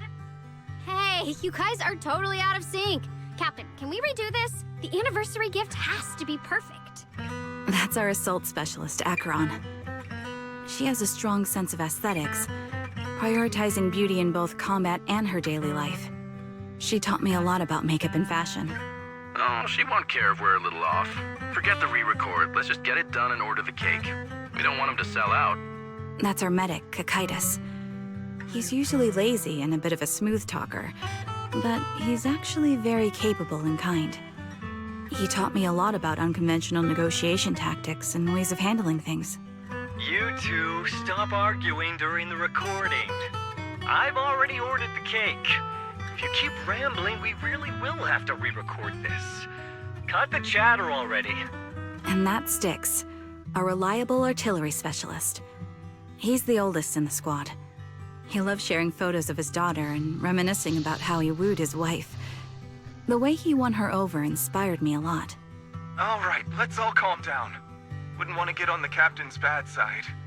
I mean, Captain, would you like to go first? We can edit or re-record whatever we need to. That's our scout and engineer, Lethe. He's a bit self-conscious because of how his younger brother excels, and he's somewhat introverted. But he's actually very capable. He taught me sharp observation skills, calm execution under pressure, and how to make use of the environment. Okay, thank you all for settling down before I completely lost my cool. It's fine. No need to cut anything or re-record. Let's just keep it as it is. Loud and messy, just like our Liar Squad. That's our captain, who took me in and taught me how to play the harmonica. And the real Charon. I'll make sure to explain properly to you later, Proxy. As you've heard, this recording is a little gift from the 5 of us. How time flies. When I brought you into the squad about 2.5 years ago, you were just a shy kid who blushed whenever you talked to someone. Over these 1,000 days, you've really worked hard to keep pace with our fighting rhythm. You've done incredibly well. In the last mission, your successful sniper kill of that high-risk ethereal really helped Acheron a lot. I hate to say it, but yeah, I went too far in last time. Thanks for getting me out of that mess. Just this once, I'll admit, your moves were more elegant in that fight. And not just that fight. Ever since you became a quicker shot and learned to adjust for wind speeds on the fly, we've been taking fewer and fewer hits. Makes my job way easier. So, cheers. You often worry about not doing enough. But in these 2.5 years, you've absorbed everything I know about stealth, reconnaissance, and tactical countermeasures. Trust me, you'll become an incredibly skilled sniper. Having you covering us from the rear makes every fight feel safer. But you still have a lot to learn about socializing and romance. When peace finally comes to Eridu, leave us and live your own life. Where did that come from? She's not leaving us. Even if she retires, she'll move into my house and I'll spoil her with loads of beautiful clothes. We can talk about living alone in 10 or 20 years. Sorry, I got carried away. Anyway, you're talented and hardworking. Over these 1,000 days, you've opened your heart to us and even encouraged us in return. Having you as a comrade is a blessing for all 5 of us. But I have to say one thing. You're always so sensitive and kind. Every time you see us get hurt, you look like you're about to break. Has our squad motto, having each other's backs, become too much of a burden for you? I get how you feel. When your squad mates trust you with their backs, your first instinct is to protect them, right? But that's not the way it should be. No one can shoulder everything alone. Don't try to carry everything on your own. Choosing to fight on the battlefield is my resolve. Feel it. Share yours with me. And when it's your turn to watch my back, I'll give my all to honor it too. As long as you fight with all your strength, there's no such thing as failing to protect something, because your will and our will is preserved and carried on in other ways. But don't let that weigh on you. Try to trust in us, just like we trust in you, no matter what. I've struggled with that kind of thinking myself, but I eventually made my way through it. All this talk of camaraderie, of keeping each other safe, it's like a harmonica melody scoring our time together. Even when things change, our tune will go on, and that's enough. Exactly! Honestly, I'm sometimes terrified. Afraid that someday, you'll blame yourself for failing to protect us and fall apart. That's why I wanted to record this message. Please, don't try to bear everything alone. Maybe you can start relying on us more, fully entrusting your vulnerable side to us. Our will has long been intertwined with yours. We're comrades. This is getting way too sentimental. It doesn't feel like me anymore. Anyway, we just want to see you trusting your comrades enough to share your burdens, even if it isn't us. Finally, we'd like to give you the song that's closest to us. If what we've said is hard to understand, just feel it through the music. Please, enjoy my masterpiece, Homecoming.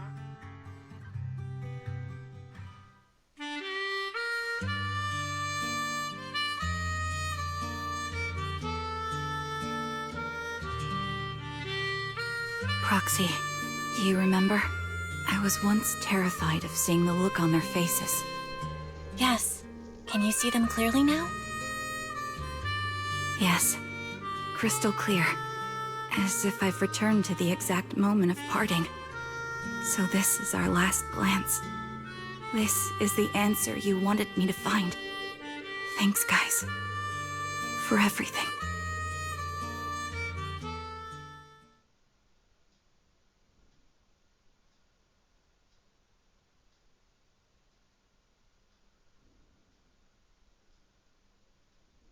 Proxies. No. Lies. Belle. I've troubled you two a lot these days with my personal affairs. Words can't describe what you've done for me. It's no trouble at all. To be honest, Belle and I have been a bit lost lately because of some personal matters. But meeting you has felt somehow comforting. Don't you think, Belle? Exactly. We got something out of the experiences we shared. At the very least, it's brought us clarity. I guess our wills have always been aligned, haven't they? Yeah. When I was trapped in self-doubt, unable to get out, I'm glad you were there with me. You're right. We've already entrusted our backs to each other as comrades. And because of that, because we are comrades, please, hear me out. Maybe you've already noticed. I'm sorry, but I've been keeping something from you. Charon isn't actually my codename. As I mentioned before, Charon was my captain's codename. When I met both of you for the first time, I didn't want to tell you my codename, because I thought someone who couldn't protect their squad mates had no right to one. So I lied. Captain Charon was an orphan like me, with no family to mourn her. I've been using her codename because I may be the last person in the world who still remembers her. But I understand now. If I want to keep moving forward, I can't keep hiding behind a lie. My true codename is...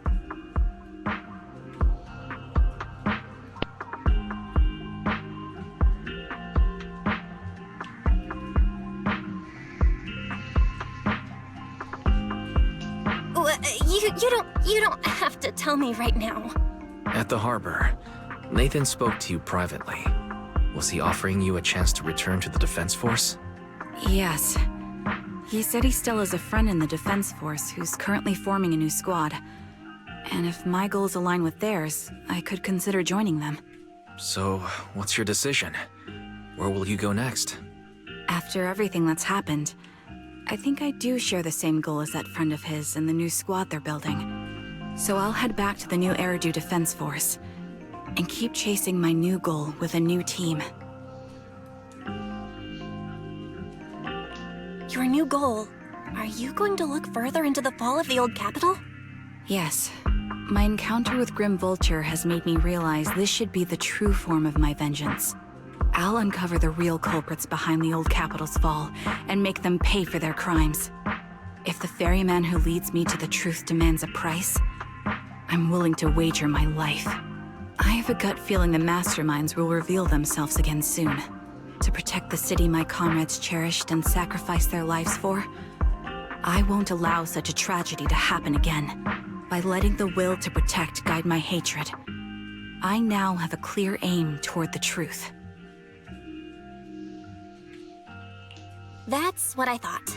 If that's the case, then for now, we probably shouldn't learn your true codename, or lean on each other too much. Are you saying we're on opposite sides? No, we might walk different paths. Those paths will lead us to the same destination. It's just that, for now, we can't say any more than that. To be honest, after facing an enemy as ruthless as Grim Vulture, we're reminded of our own powerlessness. Watching you fight back, almost losing your life to a bullet, that feeling. We're nowhere near strong enough to protect you, and we're not strong enough to open up about our pasts either. Sorry.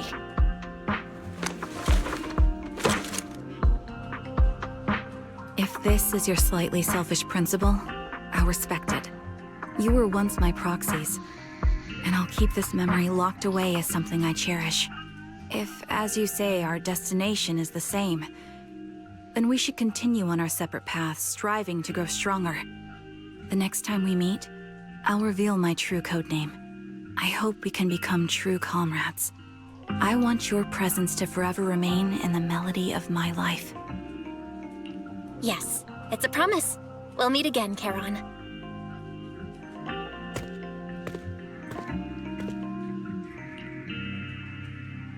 Hello. I'm the sniper from the former Liar Squad of the Chrysoberyl Division, recommended by Captain Nathan, originally of the new Eridu Defense Force's Obsidian Division, Impera Squad. Ah, I heard about you from my superior. You're the one who dealt with the serial murders targeting the Defense Force, right? Well, the new Eridu Defense Force is ready to welcome you back. Let me confirm a few details before taking you to base. Which squad are you applying to join? And did you have a code name during your previous service? I'm applying to join the Obsidian Division's Obel Squad. As for my code name, Trigger. I was Trigger of Liar Squad.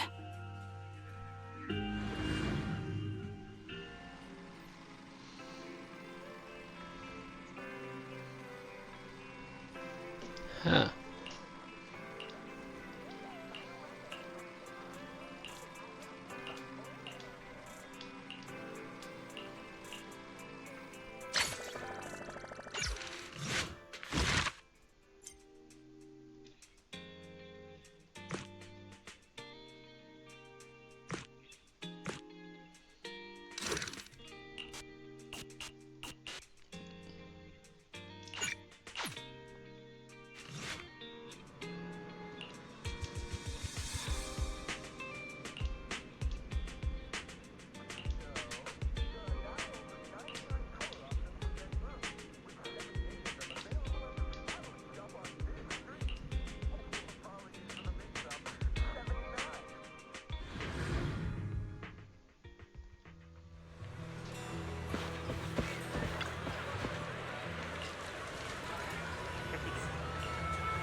Let me give you an example.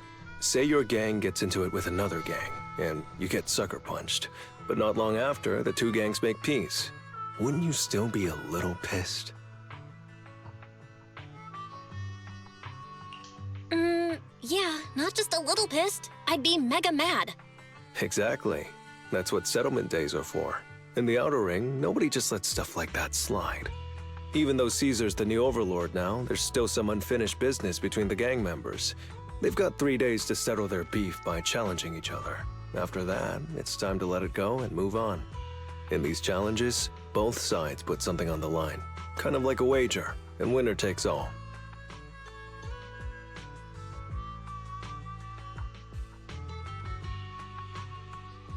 Whoa, those duels sound intense. But wait, hold on. Am I even supposed to be at something like this? Yeah, it used to be pretty hardcore, but it's much more chill this year. After all, Caesar's not the type to make enemies, and no one will come looking for trouble. This year's duels are mostly stuff like target shooting, rock, paper, scissors, tongue twisters, and the stakes are silly things like stale bread or a rabbit someone grabbed from their backyard. Oh, I just saw 2 gangs having a contest over who had the longer cat.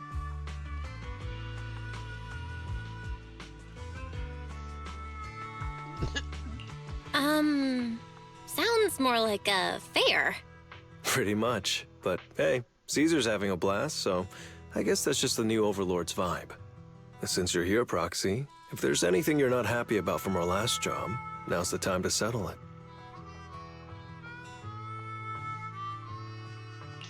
Things I'm not happy about. Actually... Why are you looking at me like that? You're not holding a grudge against me, are you?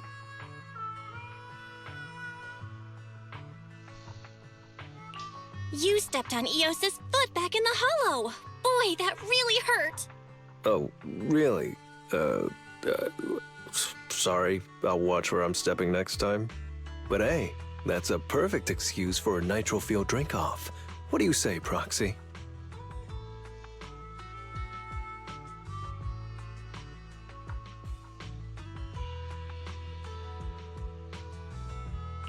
You just want some nitro fuel, don't you? That's not true. Actually, I don't do well with nitro fuel. It makes me dizzy. But Caesar told me to make sure you have a good time, so I wanted you to get the full experience of settlement days. Anyway, I'm wagering a Bangbu ether battery, and if I lose, you can take it and give it to Eos as my apology.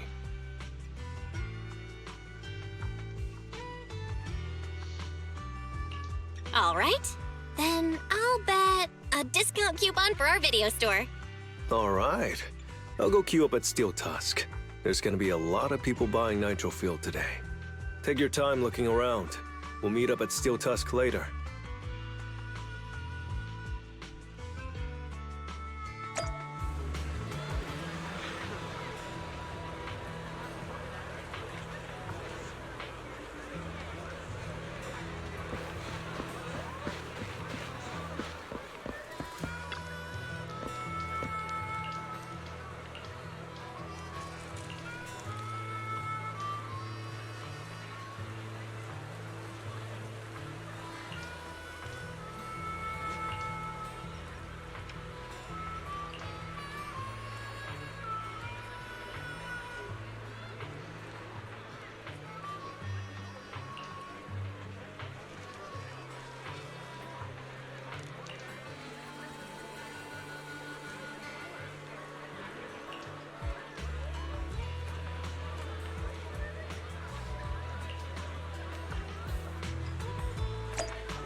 All right, Proxy. I'll go warm up. I know Settlement Days challenges are usually not too serious, but does this one count too? Well, for cat people, their cats are like family. So if they miss out on cute moments for whatever reason, it could be something they'd regret for a long time. So this challenge is valid. I'm ready to accept it and make amends. By the way, did you buy the Nitro Fuel raffle ticket?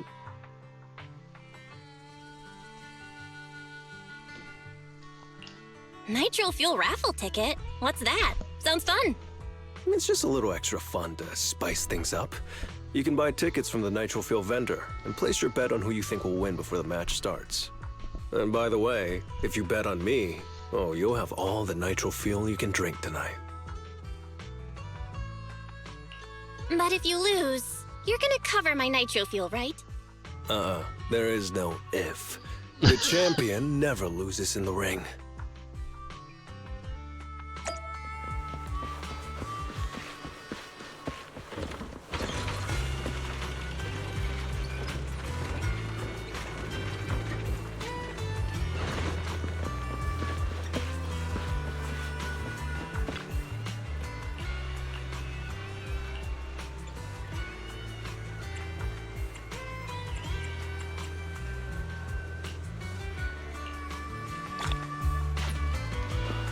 Five tickets.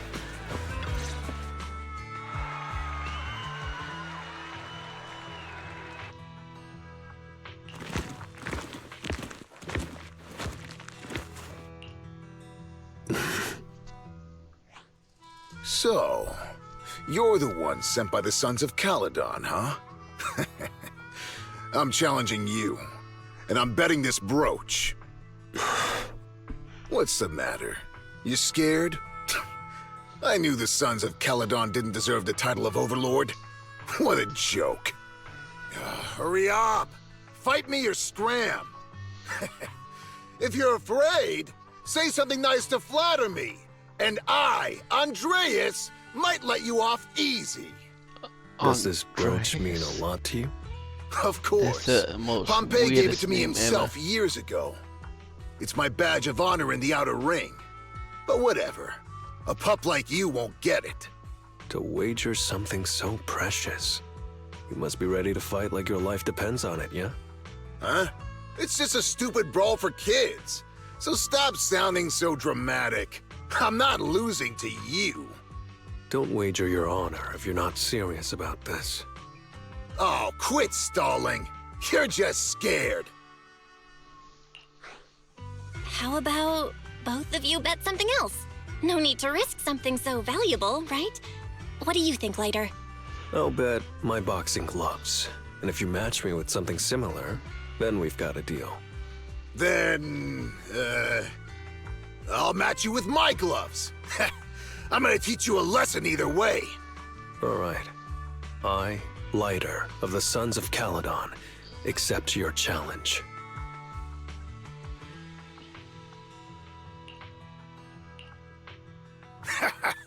Not bad, kid. But I bet you learned those moves in the underground fighting pits, didn't you? Did you share any of that dirty money with your dead buddies? Or did you just blow it all, not giving a damn? Who told you about all that? No secrets in the world of a big shot like the champion. I've made peace with my past. Now, I only fight for the Sons of Caledon. Oh, fighting for the Sons of Caledon, huh? Or using that dirty money to buy yourself a flashy job and a bunch of fangirls in the outer ring. You know exactly what I mean. Strutting around with that red scarf, acting all cool like a big shot. Ooh, I'd want a gig like that too. You and the Sons of Caledon. You're just riding on luck. But you know how it goes for those flashy, lucky dogs, huh? They bite the dust and end up 6 feet under in the outer ring.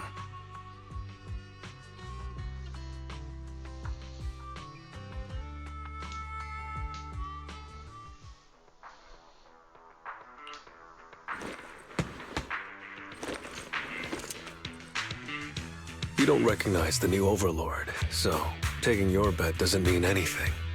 I'll give you 3 days. If you want a rematch, I'm game.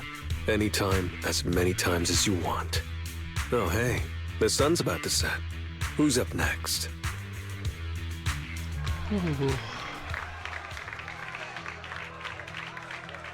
I didn't sleep so well.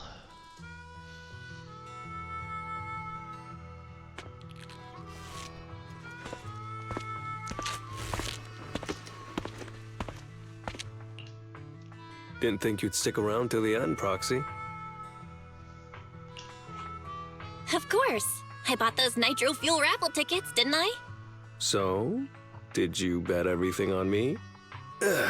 Cause, I've worked hard to keep my promise and get you all that nitro fuel, you know? Who else would I bet on? But seriously, how am I ever gonna finish all this nitro fuel? Come on. I went all out to win this for you, so at least enjoy yourself tonight. I promise I won't say a word to your sibling.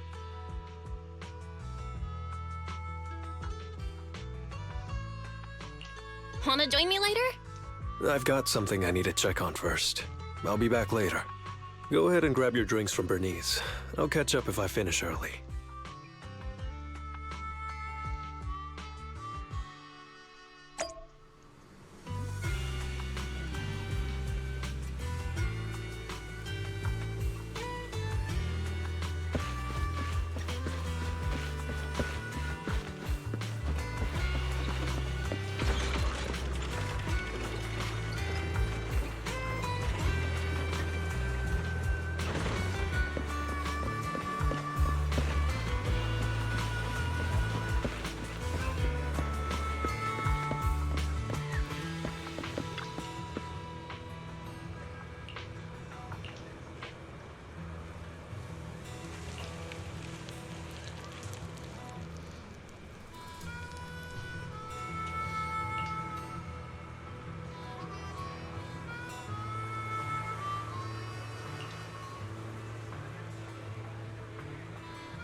I got more tickets.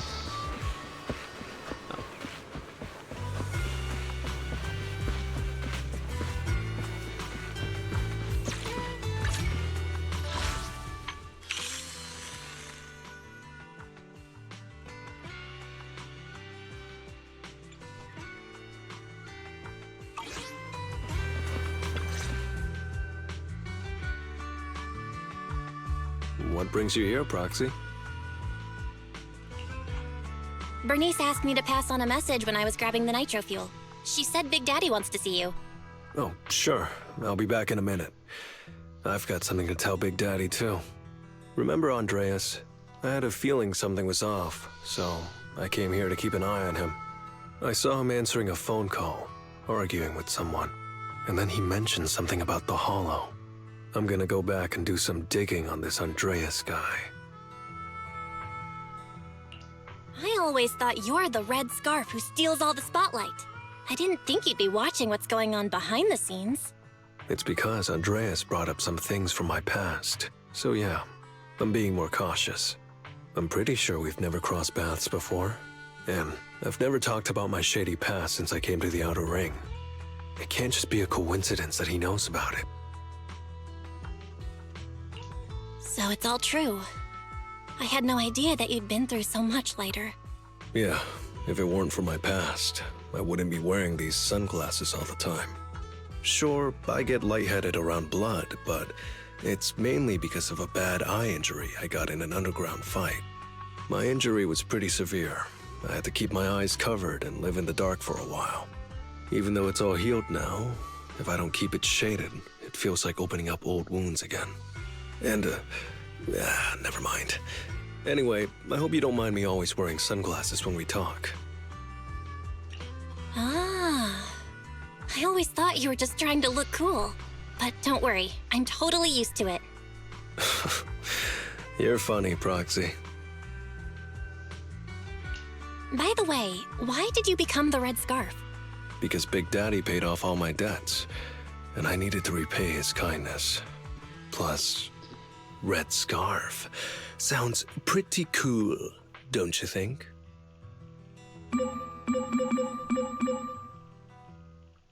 What was that? It's Piper. Some guys I beat today are at Steel Tusk. They're up for a Nitro Field challenge. I'm gonna talk to Big Daddy about Andreas, and then go kick some butt. Oh, and Piper wanted me to tell you that the other Proxy has arrived in Blazewood, too. You two should crash here tonight. The Sons of Caledon will make sure you're well taken care of.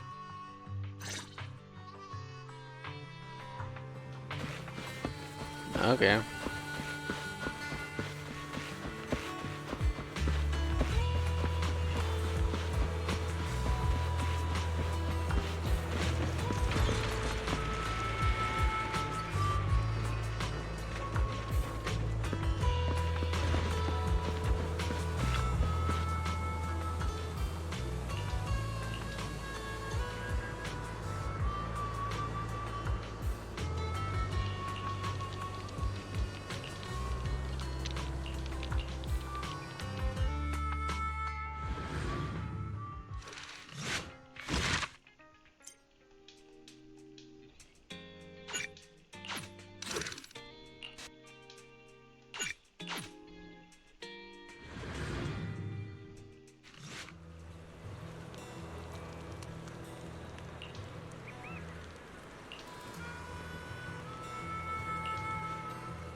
I was gonna ask Lighter to grab today's raffle ticket for me, but I couldn't find him anywhere this morning.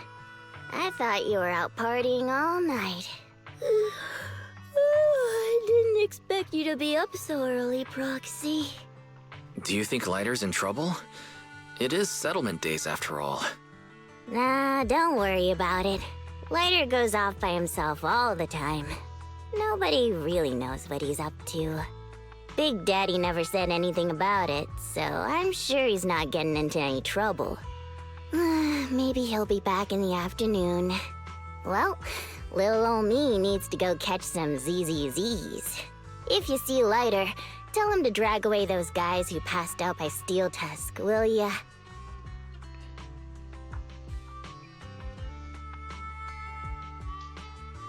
Belle, you said that Lighter was looking into Andreas yesterday, and he mentioned the Hollow, right? Should we go check it out, just to be safe? I know Lighter isn't the reckless type, but he really looked out for me yesterday, so I can't just leave him alone.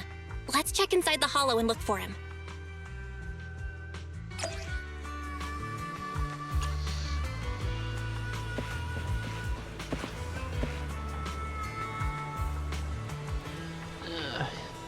Some action.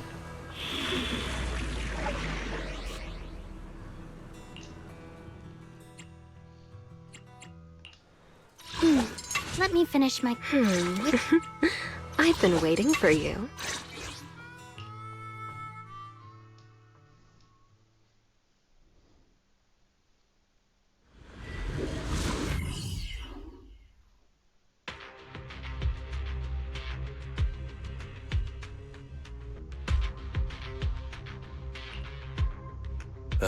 Sorry for worrying you, Proxy. I usually handle these things solo. No one really knows or cares, except for Big Daddy. Last night, I did some digging and found out that Andreas was probably goaded on by an old rival gang. That's why he showed up during settlement days, looking for trouble. Earlier today, I spotted some shady new faces around Blazewood. I figured they're probably connected to Andreas and our old rivals, so I followed them into the Hollow. What happened? Simply put, they're trying to use settlement days under Caesar's supervision as a chance to settle their beef and bring down the Sons of Caledon. They're setting up an ambush around Blazewood. They plan to strike tomorrow and start a full-blown fight. As you know, the town is now packed with regular people and other gangs. If the Sons of Caledon can't handle this right, people will lose their trust in us. I was hoping to figure out their route and take care of them before they could do anything, but they went poof and vanished.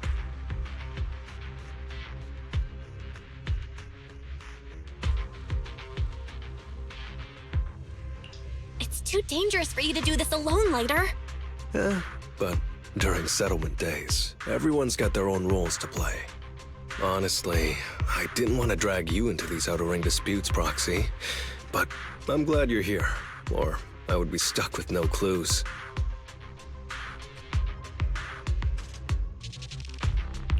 Running off solo to play the hero is a bad idea. Well, could I ask the esteemed Phaethon to lead the way now?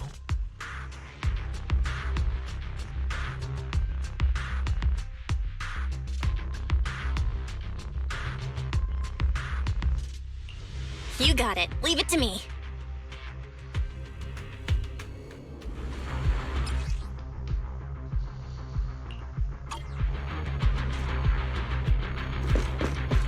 Warning, there are a few enemies ahead.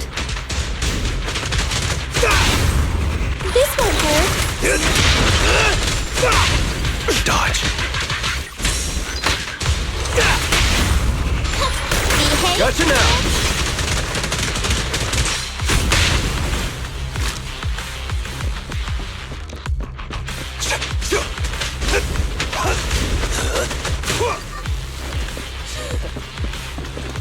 It's the emblem of our old enemy's gang. Let's go after them. Please continue onwards. I am.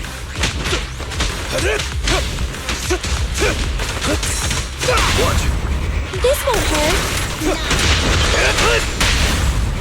Come on. A little gift for ya.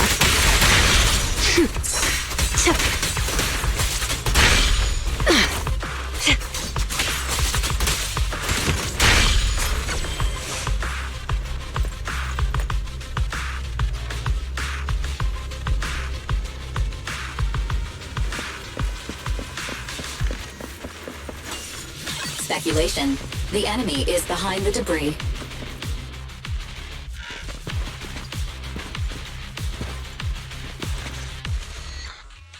You went back on your word! That's not how things work in the Outer Ring. Pompey would never stand for this! We said from the start we'd teach the Sons of Caledon a lesson, and you were all in for it! But you never said anything about putting the regular folks and other gangs in danger! You're just like the former Overlord. That sentimental old loser. He got backstabbed by his right hand. What a fool. Backstabbed by his right hand? But didn't you say it was the Sons of Caledon that were behind it? Oh, did I say that? When you asked about Pompey's death, all I said was, why don't you ask the Sons of Caledon instead? You're all... Go on, keep shouting! Soon you'll reunite with that good-for-nothing old boss of yours! This is the Outer Ring, where the strong reign and the weak fall. It's Andreas.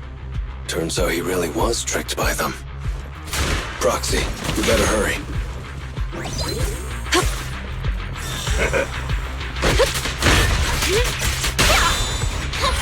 Behave now! Flames fade, ash, an angel. Oh. Ready or not, here I come.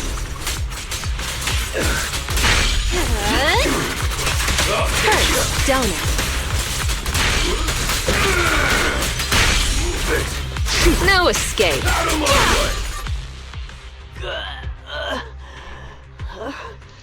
My head's still on. I'm still alive! By Settlement Day's rules, you face your challenges head on, not sneaking around and stabbing people in the back. Screw your rules or whatever. Tomorrow, those losers in Blazewood and the Sons of Caledon will meet their end!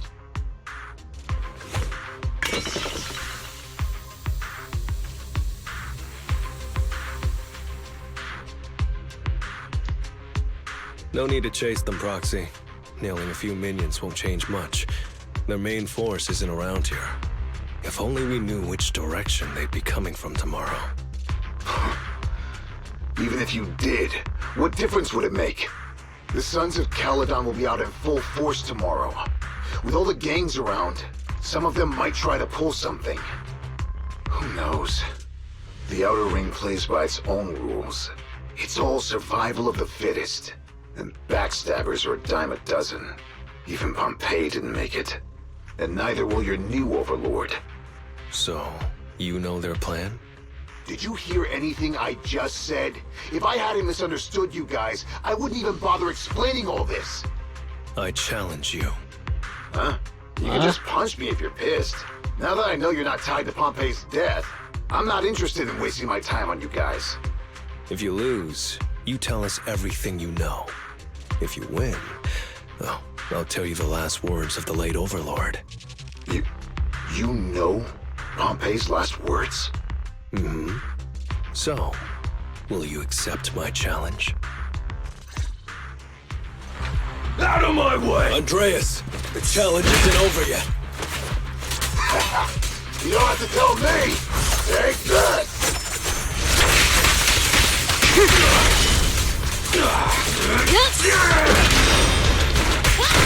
Remember to smile! There it is. I'm unstoppable! Gotcha! The pressure's on. Things are about to get violent. Let it all out! There's nothing...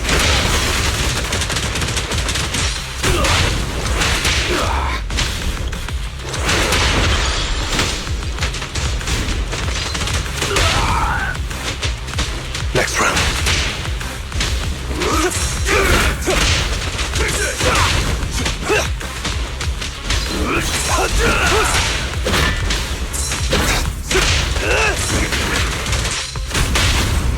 A little gift for ya.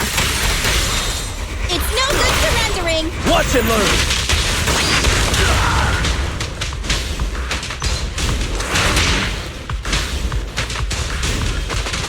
I pledge my honor!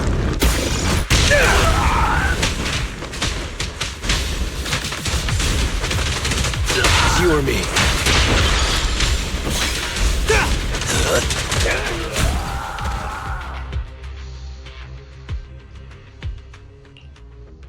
Whew, man. It's hard not to envy you. You're so young, but you've already reached the top so easily. Winning effortlessly with style, and being the one everyone looks up to. I gotta admit, you're a better fit for the Outer Ring than I ever was. Let me ask you something. What would you do if you found out someone was plotting against Cinder Lake, and you had no backup? What kind of question is that? Of course I defend Cinder Lake with my life. No second thoughts about it. What's so funny? This isn't just talk. Cinder Lake is the pride of the Outer Ring. I'd risk everything to protect it.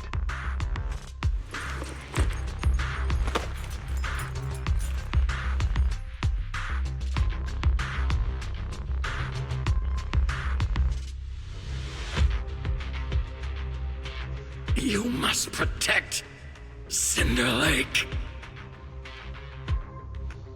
Nothing. I'm not doubting you. Pompey would be glad to hear your steadfast response. Huh? What do you mean? It's not about who's a better fit for the Outer Ring. You've been here longer than I have, and your ties to this land are deeper than mine. I might have the upper hand in a spar now, but who knows who will win next time. It's anyone's game. I'm always down for a rematch, but on one condition. If you're not prepared to put your life on the line, don't bet something you see as your highest honor so easily.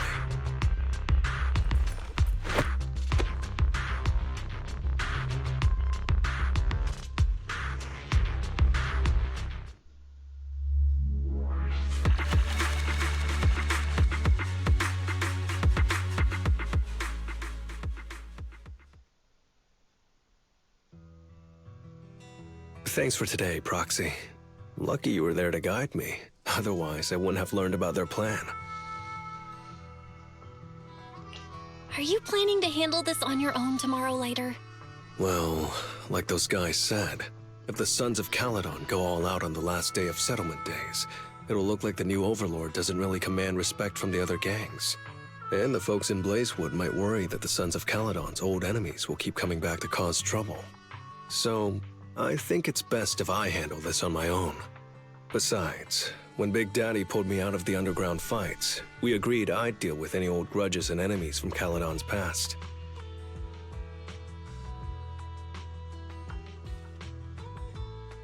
Dealing with old enemies. I didn't know you had to do all that. The Sons of Caledon are still growing, and a lot of gangs in the Outer Ring are eyeing this new faction full of Caledon's legacy. Big Daddy wants Caesar to be a fair leader, and not to follow in her father's footsteps. My controller So, there are some nearly things fell. only I can handle. And I accidentally pressed. Are you doing this for the Sons of Caledon to pay back Big Daddy? No one in the Sons of Caledon knows what you're doing for them. You're making it sound way too serious, Proxy. I'm getting paid, so I've got to do a good job, right?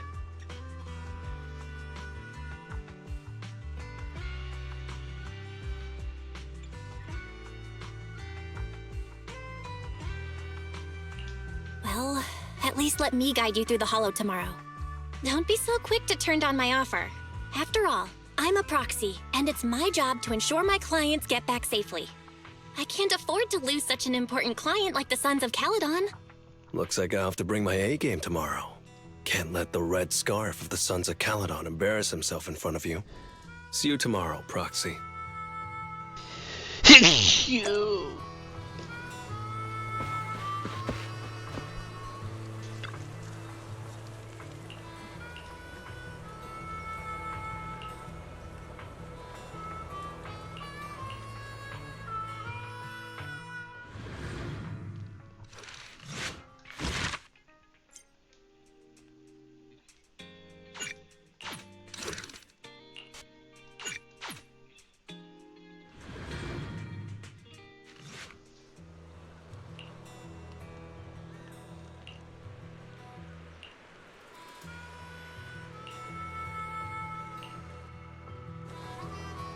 I vanish. Never mind.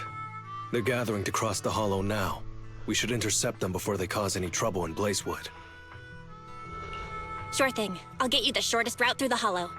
And, thanks, Proxy. Did I miss something? We're just getting started, but you're already thanking me? No, just felt like saying thanks. Don't jinx it. In movies, when someone says stuff like that, things always go south. Got it. I won't say it again, but just know I mean it. Let's head out when you're ready.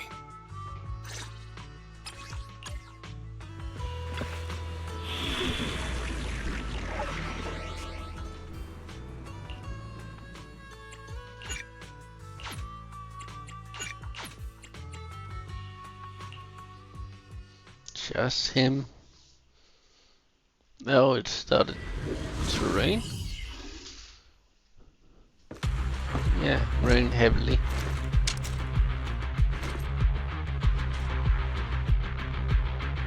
Proxy, we're running out of time. We have to stop those guys in the Hollow. I'm relying on you to find the shortest route.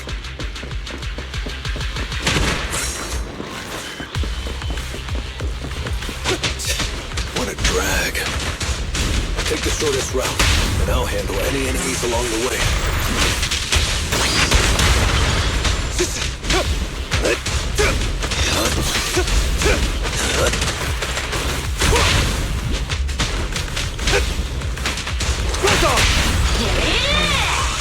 Ooh, that was close.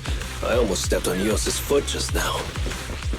I'd be stuck carrying Eos if I did.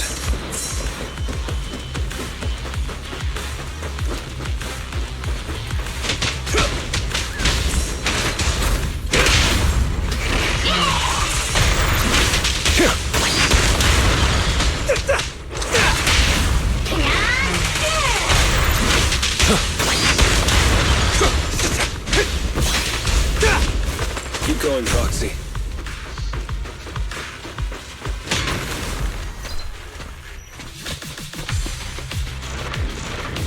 Where's the Target crate? enemy has entered the fissure. Fissure. The main force should be over there. By the way, Proxy, thanks for guiding me.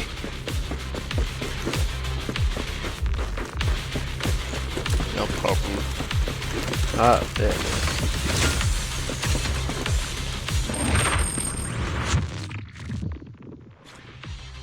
Hey, you there! Beat it! Get out of the way, we're in a hurry! Sorry, but I can't let you pass. Whoa, hold up. Red scarf and sunglasses? You're the Red Scarf from the Sons of Caledon! Huh? The Sons of Caledon really think one guy can stop us? If you've got a problem with the Sons of Caledon, settle it fair and square. Don't go causing trouble in Blazewood. Fair and square! Since when does the Outer Ring care about fair play? I must have missed the memo. In a place like this, it's all about who's got more muscle. Only the winner gets to decide what's fair. The Outer Ring doesn't need any more pointless fights. Caledon. That's all history now. Today's the last day of settlement days. By the rules, if you've got beef, challenge us properly. So, what's it gonna be? Rules? You guys playing house or something? Enough talk. Take this!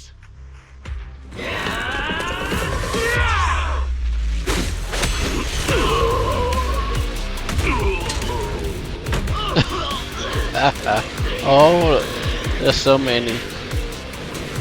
I, Lighter, of the Sons of Caledon, am here to issue a challenge to all of you. All of us?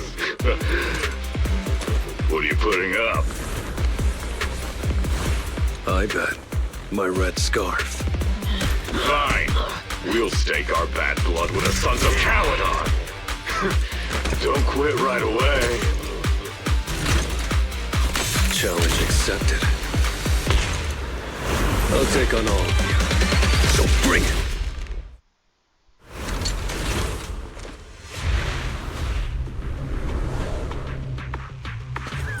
What? Oh!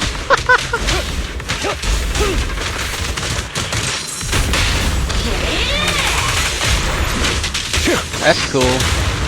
This is the first time I have seen a... What is it called? A 2D angle? Where the camera is only on the right side. Yeah, right side.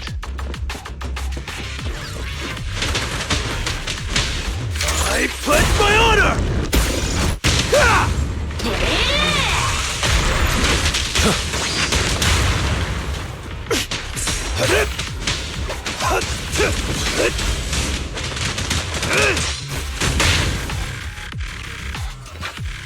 Move it! Unarmed! You really think you can take on all of us? To deal with you, fists are more than enough.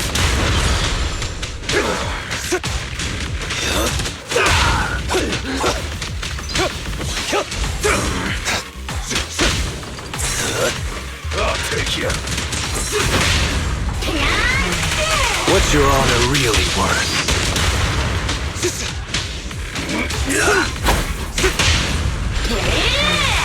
Let me show you how it's done.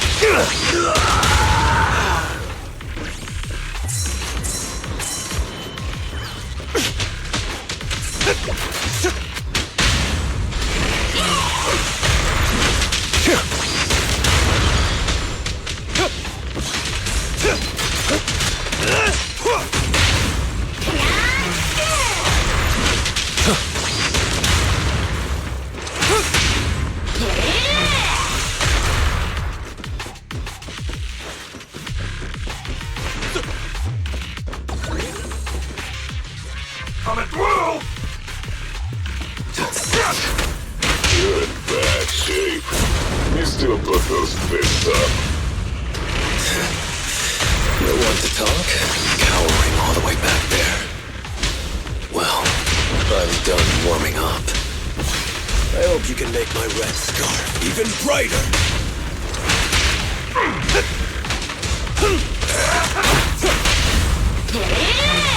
Let me show you how it's done.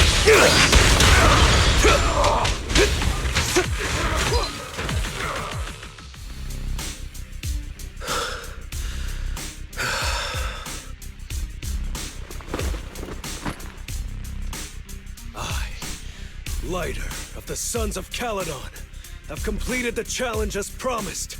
The red scarf isn't something you can take from us. By the rules of settlement days, all your old debts with Caledon are settled here and now. Proxy, I did it. Beat every last one of them. No cheers for the champion?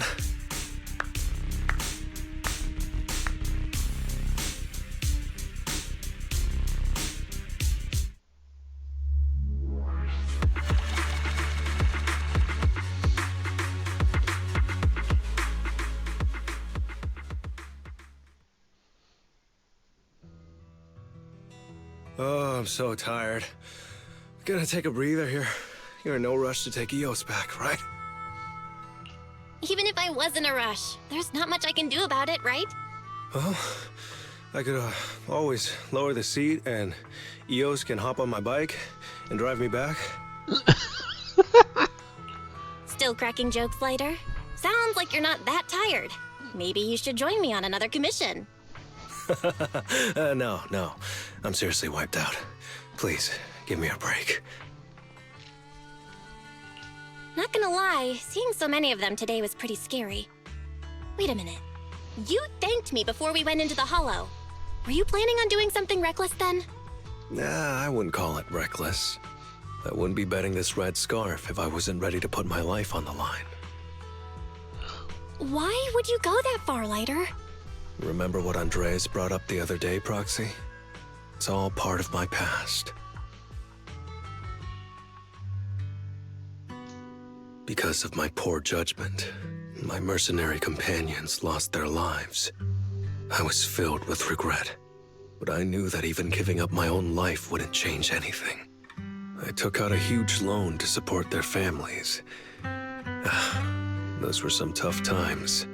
Then, the debt collectors threw me into an underground fighting ring to work off what I owed. I didn't have anywhere else to go, or any other options, so I just went along with it. I was like a zombie those days, just seeing one opponent after another under the spotlight, with nothing but cheers and curses ringing in my ears. After being there for a while, I became scared to look anyone in the eye. I was afraid of what I'd see staring back at me. And then, Big Daddy paid off my debts, pulled me out of that place, and handed me this red scarf. He called me a high-profile fighter, saying I rarely lost. He said he wanted me to keep winning for the Sons of Caledon. When I joined the Sons of Caledon, I thought it was just another boxing show. But over time, I genuinely wanted to protect everyone. Because I can't stand losing any more friends. I know this might sound a little arrogant, but as long as I keep winning, other gangs will show respect and fear for the Sons of Caledon whenever they see me. This red scarf isn't just a sign of victory. It's a warning to anyone who wants to cause trouble. As long as I breathe, I'll never tarnish the honor of the Sons of Caledon. That's nice.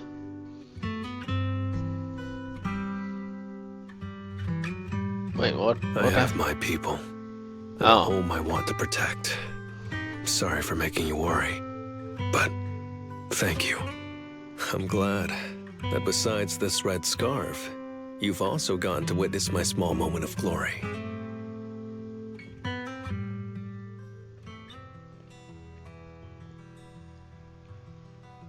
I handed Eos over to the other proxy. Thankfully, it didn't get scratched or dinged up. Otherwise, the other proxy would have been pretty pissed.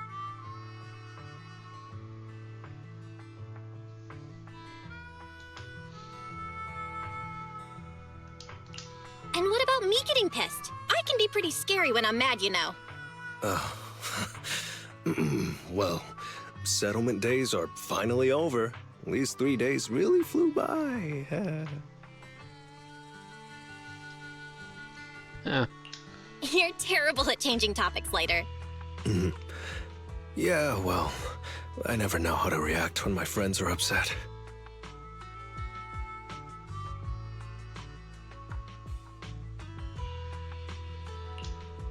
Just kidding. I'm not angry.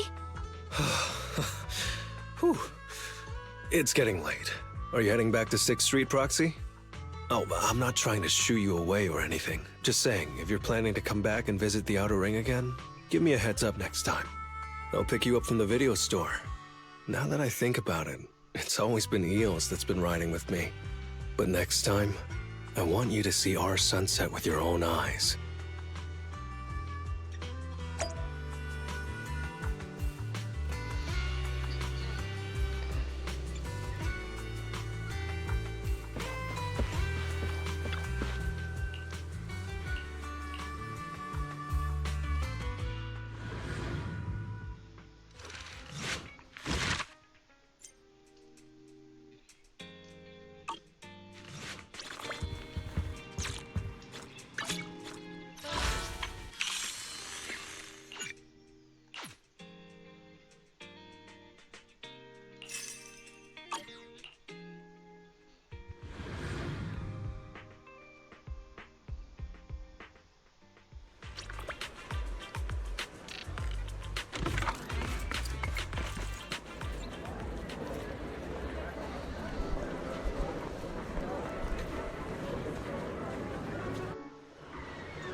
Hello there, Belle. I know it looks like I'm slacking, but don't worry.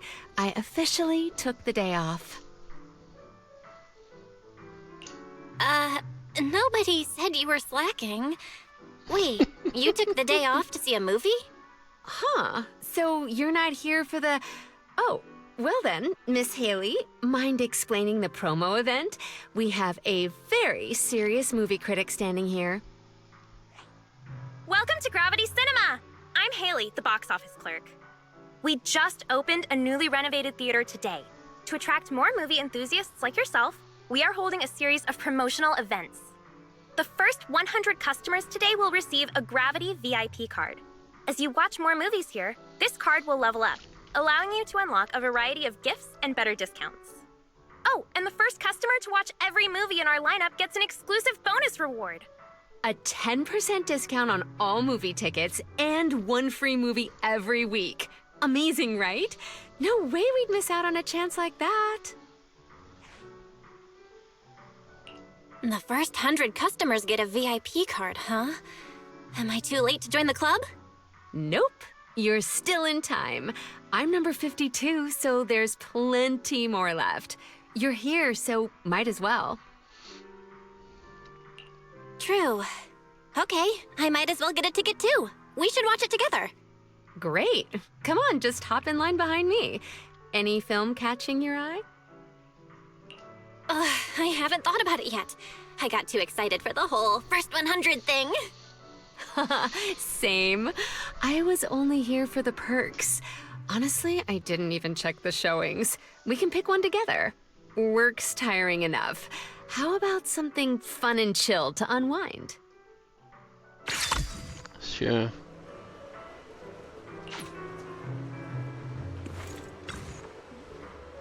What are you gonna see this time?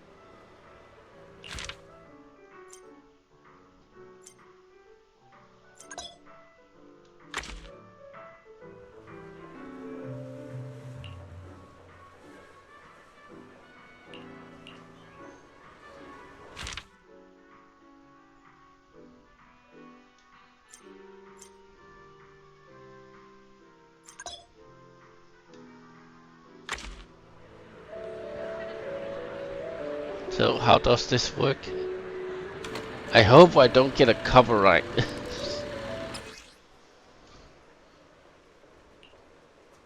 Oh no. I don't want.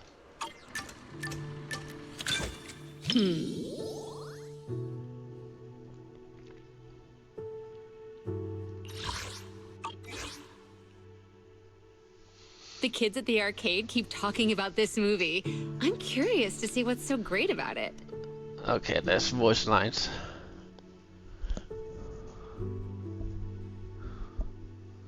Good.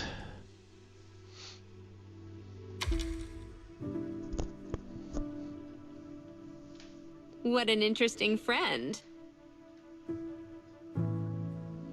But this also proves it has a distinct charm that makes more and more people curious to check it out.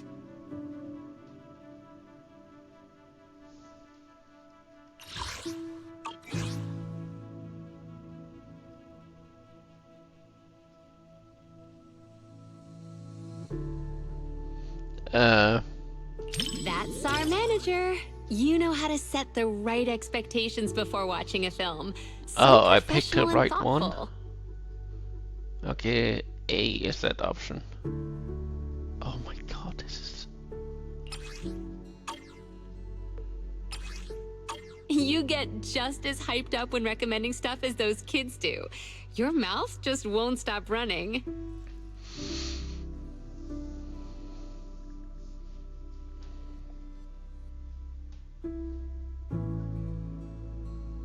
I can tell you're really into it. I'm sure I'll end up loving it too.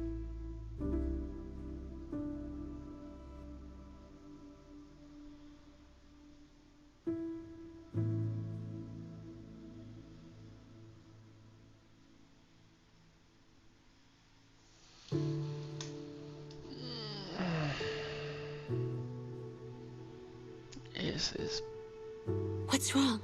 You've got your eyebrows furrowed. Is something bothering you?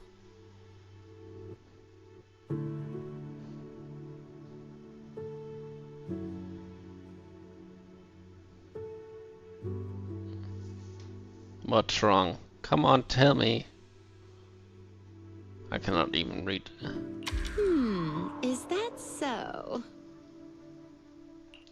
If it's too awkward to explain, I'll let you off the hook this time.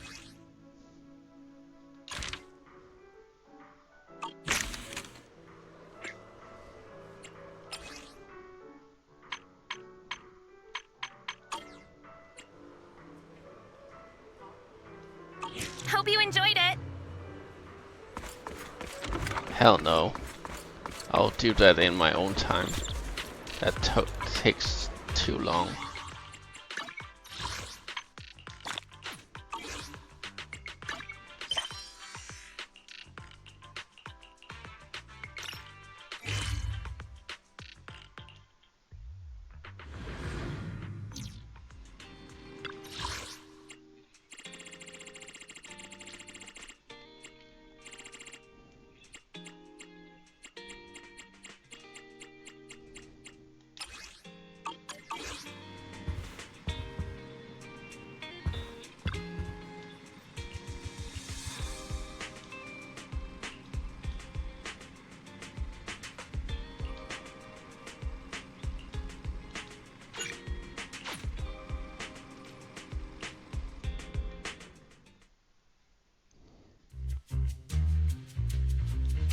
There's so many people at Lumina Square today. Phaethon!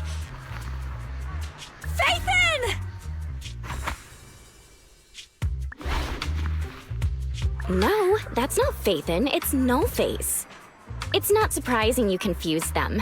Ever since Phaethon went quiet, Nullface has been one of the top proxies. What's so great about Nullface? Are they really that good? Up against the famed Section 6 with the Void Hunter Miyabi in charge? I'd say Nullface is out of options. Lady Miyabi is here! And the rest of Section 6! Lady Miyabi! Please step on me! What the? Master! My heart has something to say! Sokaku!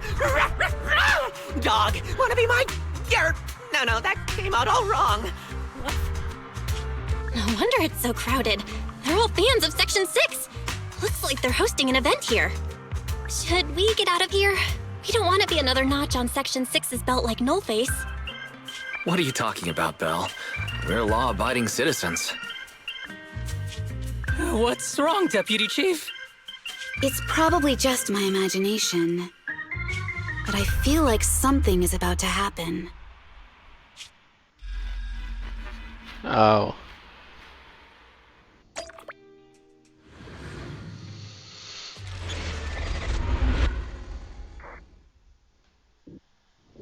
Zero.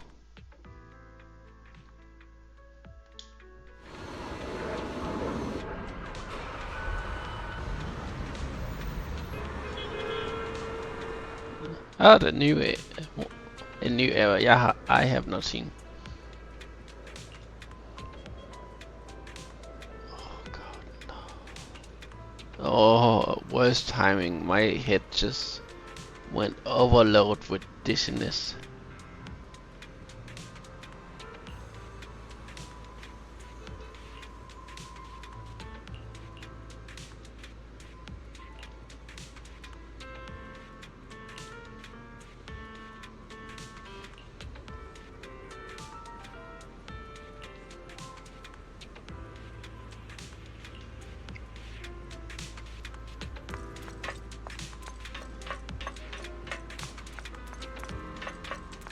Ah, the door is right here. Thank you.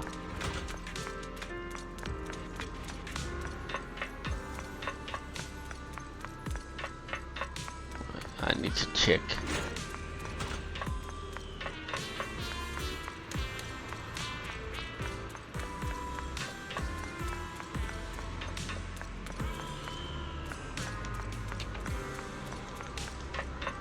Since there's a new area for me. There could be some loot crates.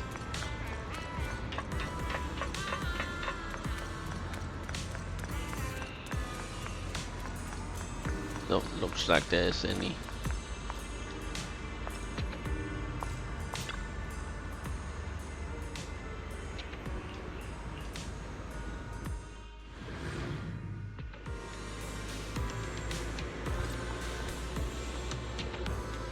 She's very sexy.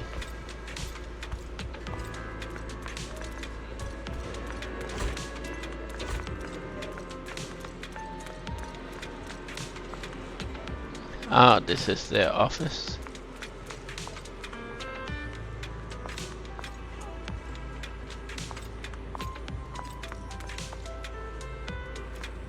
Very unique.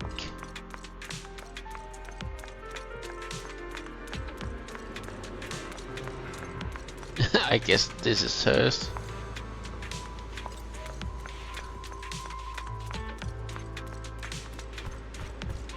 The little small one. Hello. You're the HIA rep who booked to discuss cooperation today, right? Yeah. I'm going to respond clearly and directly, explain why I'm here, and show off my cool professional side.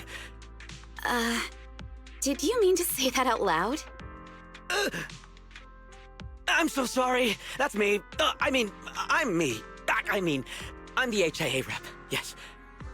I swear I didn't sound this stupid when I was practicing in my head, but just thinking about talking with an elite from Section 6 made me...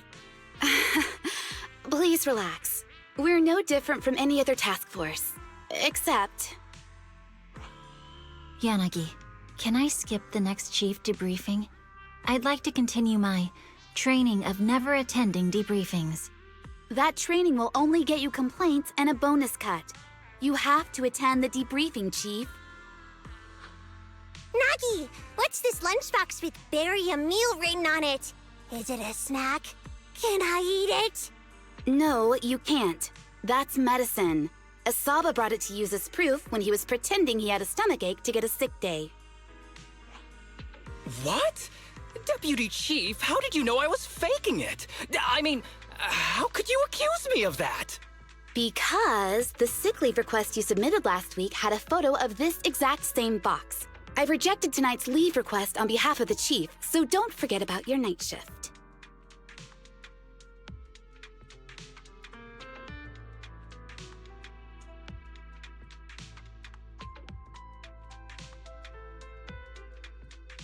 Forgive me. Now, where were we? You were saying you're no different from the other task forces? Exactly. Everyone's personalities are just a little more distinct. So let's get to the matter at hand. What did you want to discuss? All right. I'm here on behalf of the HIA to invite Section 6 to participate in a test of our latest next-gen VR system. All the necessary application processes have already been confirmed with the higher-ups. Ah, so that's what it is. Yes, I did receive a note from the department head, assisting our partner organization in refining their new VR system by entering the virtual space as test users to evaluate system performance. But if I remember correctly, it said it would be voluntary. If you'll allow me to ask everyone first. If participating in this means I can skip the debriefing, I'm in. Do we get to go to the HIA club? Oh, they've got snacks there! I wanna go! Aha! Doing the VR test means I can skip my shift, right? Count me in. They always come together in moments like this. All right, as you can see, Section 6 is willing to participate in the VR test. We'll head to the specified address. We look forward to working with you. Fantastic! I'm gonna tell everyone at the office that it was my professional communication skills Two that of got them are Section 6 to lazy, work with us. and one Maybe I'll just even wants sneak a selfie snacks. souvenir. You're thinking out loud again. And this is a classified area, so taking pictures is prohibited. Gasp!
Sorry, I had to mute.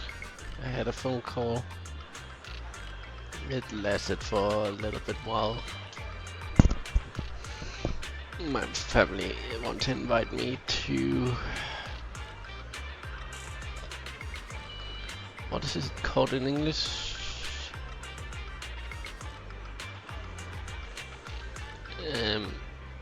It's a park where there is a lot of attractions like roller coasters, golf, bunch of small roller coasters, games.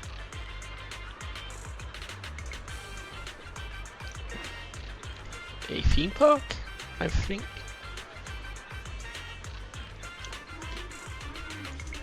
Well, I can say it easy in my own language. They have invited me to a place that's called Djurs Sommerland. So I'm going over there tomorrow. They always forget to tell me what time I need to be ready.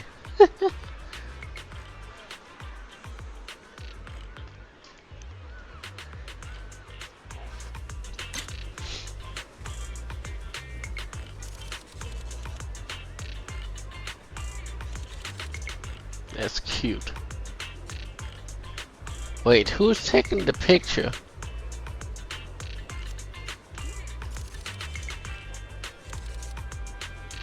Stand still, little boy.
Give me a second, I need some water.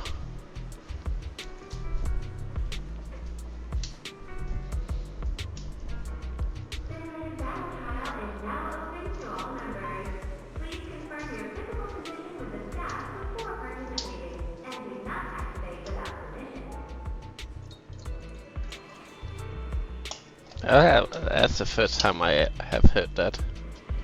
Guess it's new.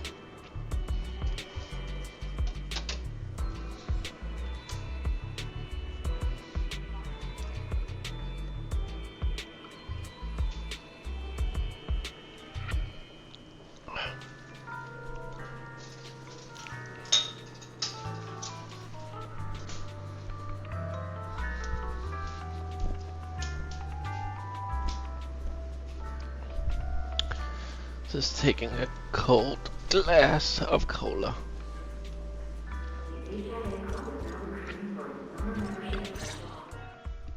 Deputy Chief Tsukishiro, you're back! Is everyone from Section 6 ready to go? Yes, they'll be arriving here shortly.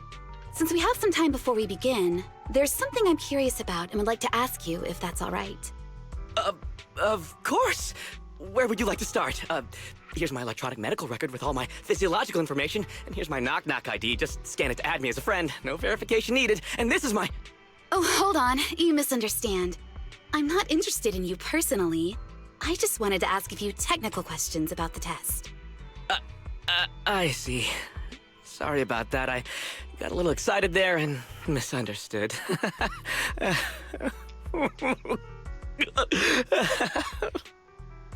Concealing your tears with laughter just makes you sound even more pitiful.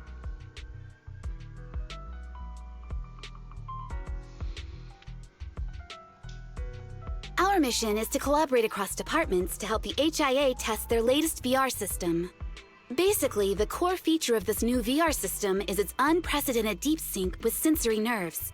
Simulations with such deep levels of immersion are better at tricking the brain into improved training results by convincing your body that a virtual experience is in fact real and not just visual stimulation. Of course, they've blocked off all pain sensors for this test. The plan is to roll out this new VR platform to public security, the Defense Force, regular investigators, and even the general public. So a standardized value system needs to be developed. Our task is to enter the simulation and conduct comprehensive battles. The techs here will set our combat data as the maximum limit inside the system. Once we finish modeling all the virtual data, our mission will be complete. Any questions? I've got a question. I've already persuaded the staff to help us submit the task report after it's completed, so you'll just need to notify the director when we're done, Chief. No further questions from me. Me! The HIA will provide us with work meals and some snacks. I've asked them to allocate extra for you, Sakaku. Yay! You're the best, Nagi! I have a question as well. No, you may not take any leave. All right then, if there are no further questions... Wait, Deputy Chief, I wasn't asking about taking any leave. Oh, my mistake. That's odd. Odd? I think it's odd that you know the answer before even hearing the question. If I tried that with the girls in the intelligence unit, they'd think I was stalking them. Okay, so what's your question? How long are we supposed to conduct comprehensive battles? There is no time restriction. It depends on the HIA's requirements. However, based on the design of this test system, the session will end automatically once we defeat all the test monsters. What's that book you're holding? It's the technical manual for the VR system. I borrowed it from the staff. Most of the information I just shared came from it. What does it say on page 273?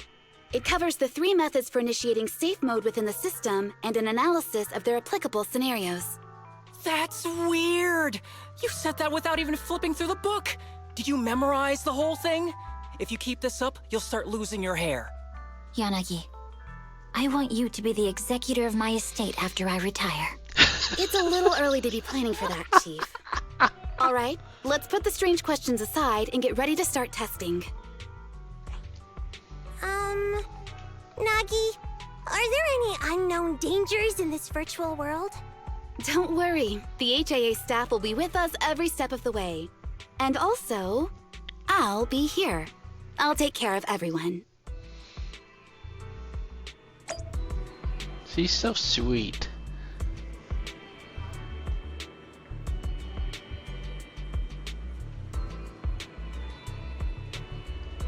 I like her a lot.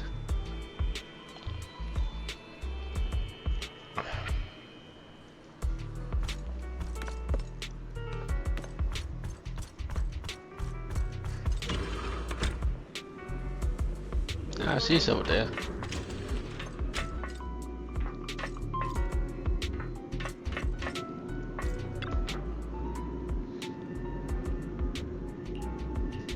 Yes. Can I choose?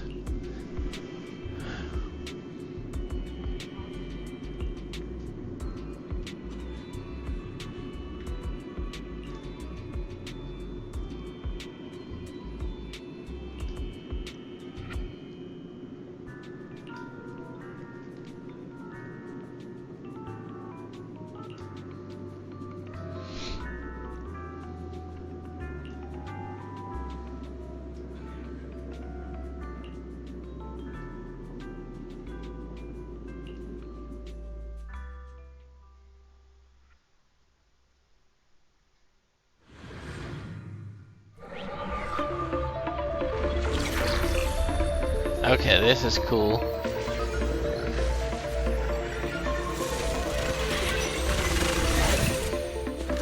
Wow!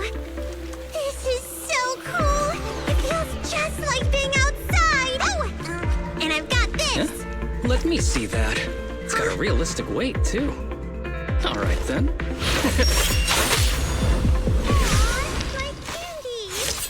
My weapon feels perfect too. Simulating it to this level, well done. Oh, wow, getting complimented by Miyabi. I'll never forget this day. To make testing easier, I've added a progress marker for everyone. When it turns green, it means the background data collection is done. And that's the sign we're done for the day, right? Well then, let's begin the combat test.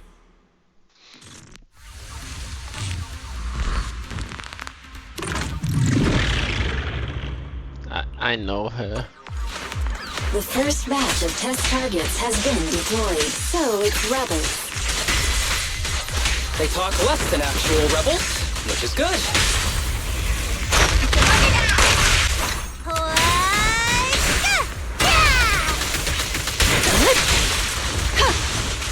Perfect coordination.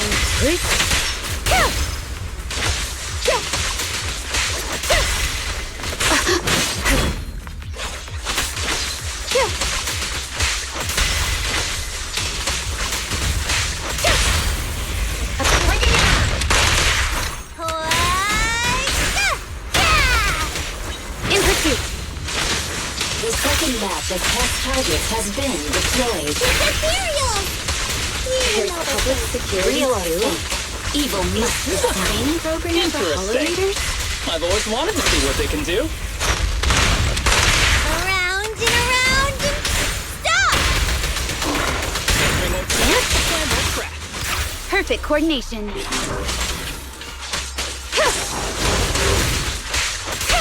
Test target deployed. Test target.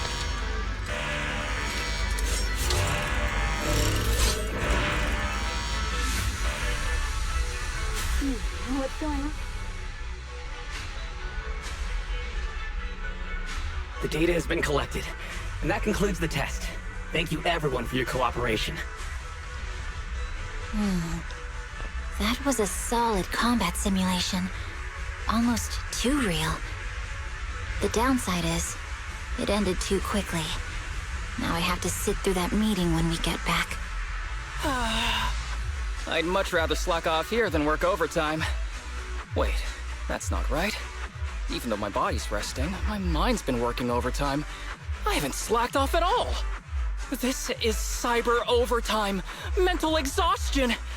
Deputy Chief, what's another way to describe it? Karma. But we did finish sooner than expected. Was the data collection successful? Everything went smoothly. To avoid delaying everyone's work, we accelerated the back-end data modeling process. I didn't realize that was possible. It wasn't listed in the technical manual. Good job, everyone. Do you still want a group photo? Since we're done early, I can arrange that for you. Group photo? What do you mean? Didn't you say you wanted to sneak a selfie as a souvenir? Oh, yeah, I did say that. But I know Section 6 is super busy. I wouldn't want to bother you with something so trivial. We could head straight back to hand. Huh? We're heading straight back. Well, what about the meals? We'll have the meals packed up and delivered to you. I'll bring up the logout menu now. Please hit confirm when you're ready. Thanks. We'll log out right now.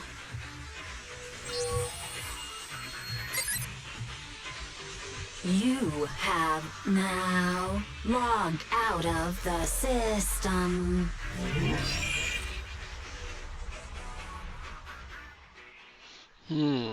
Something is weird about that AI.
Where's everyone?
Town is actually fully empty.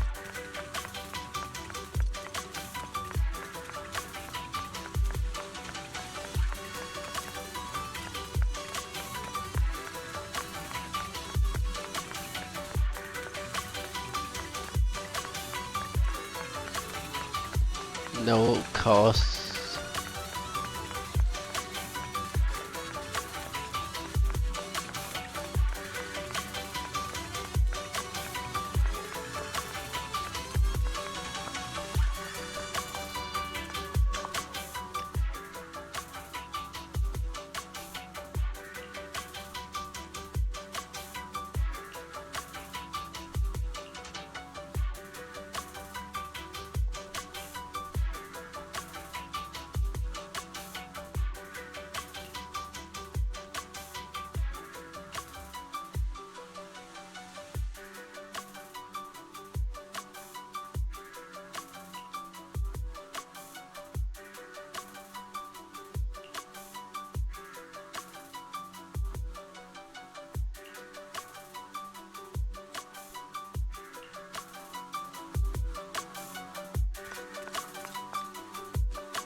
That's definitely... Was that in the center? Wait, what?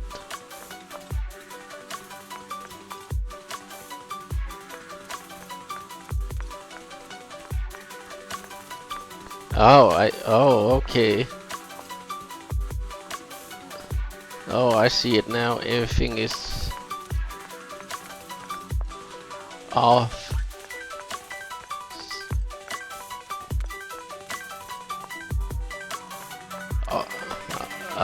I understand.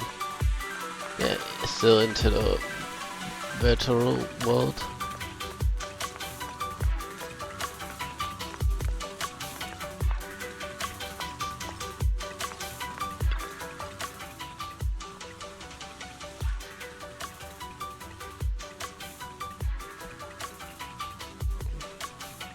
I don't have a full memory of the map, so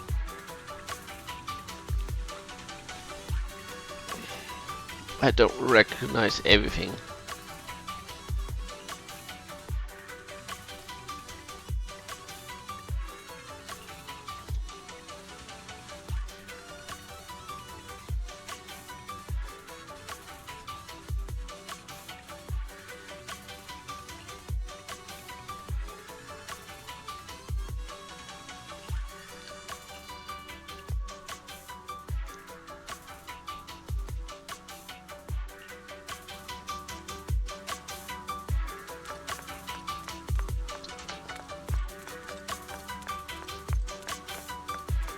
What else is off?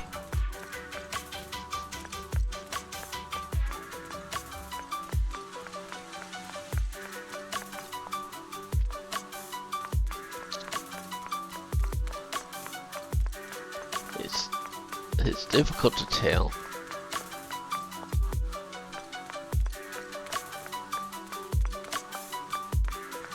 Like, these are obvious. That is obvious, and that is, and those are. So I don't know what else.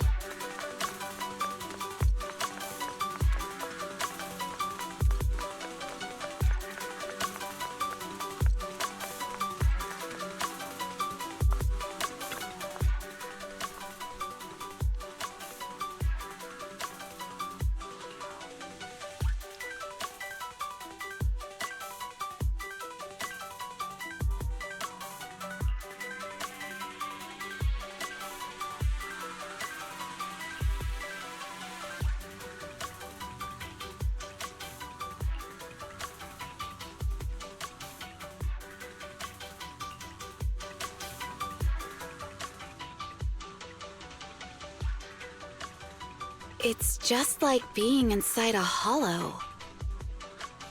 Please stop reading my mind, Deputy Chief. This is really starting to scare me. You're scared of an empty square?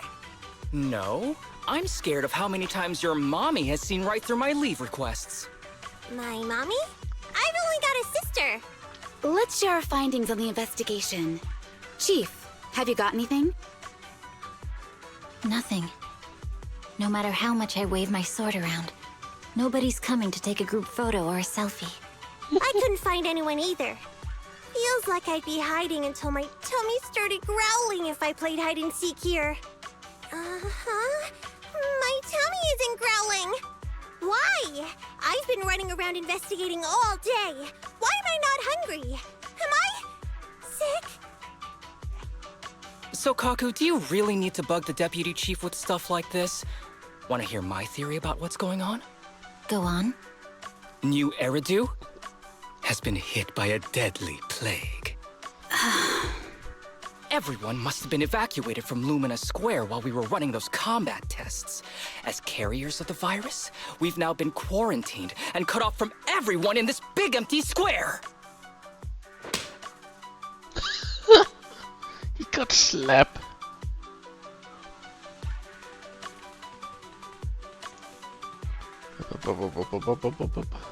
Miss Tsukishiro, you hit me! Not even the Chief has done that before!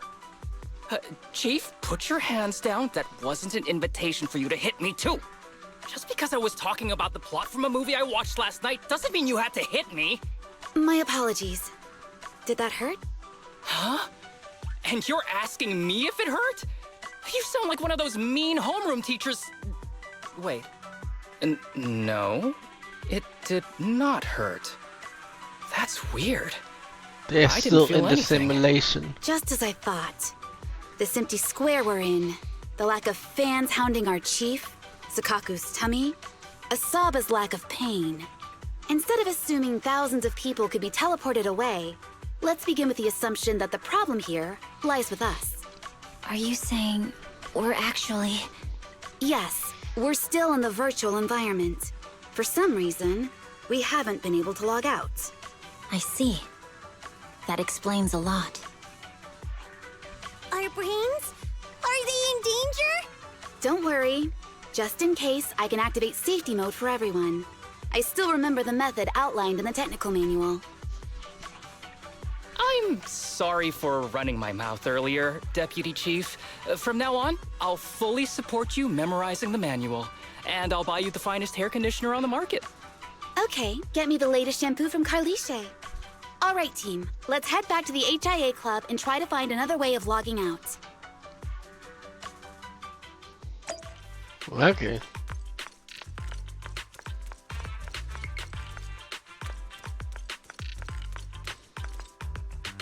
I wonder what else is like slightly off. Like these are definitely wrong.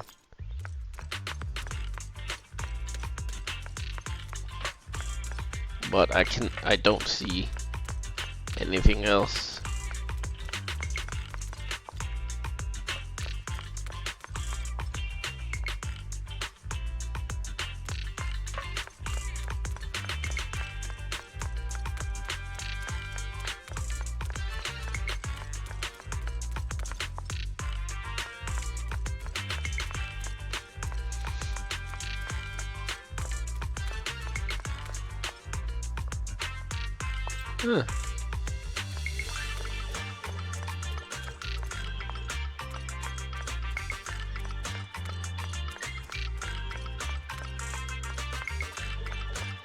Yeah, I think it's only in this corner. Everything is off and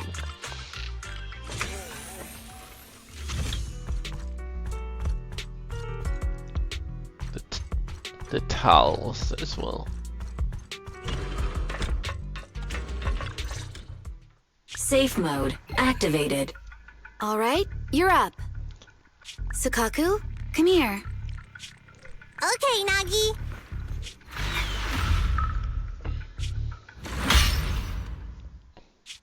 Sukaku, Asaba, what's wrong? Whoa! No! Nagi, why isn't my body listening to me? Oh, she's right! My body. It's like it's being controlled by something else. What? Chief, are you okay? I'm not. I had the urge to kill you about 5 minutes ago. Yanagi. Leave it to me, Miyabi. So this truly isn't the real world. Someone's tampered with things, preventing us from leaving. Hollow Special Operations Section 6, Heroes of New Eridu. I'm afraid no one in this world needs your salvation. That logo, it's... You're going to be trapped here until your brains shut down. Oh. You're finally awake, Sukaku. Feeling pain anywhere? My head still hurts a little. Looks like the pain feedback in the test system has been fully engaged. I'm sorry for being a bit rough earlier. I had to make sure to stop everyone. It's okay, Nagi. My headache isn't because of you. More like from earlier. Seems like we're all in the same boat. A massive headache, then losing control and attacking teammates. Now we can be sure our failure to log out of the VR system was not an accident, but a deliberate act. While everyone was unconscious, the enemy sent a threat.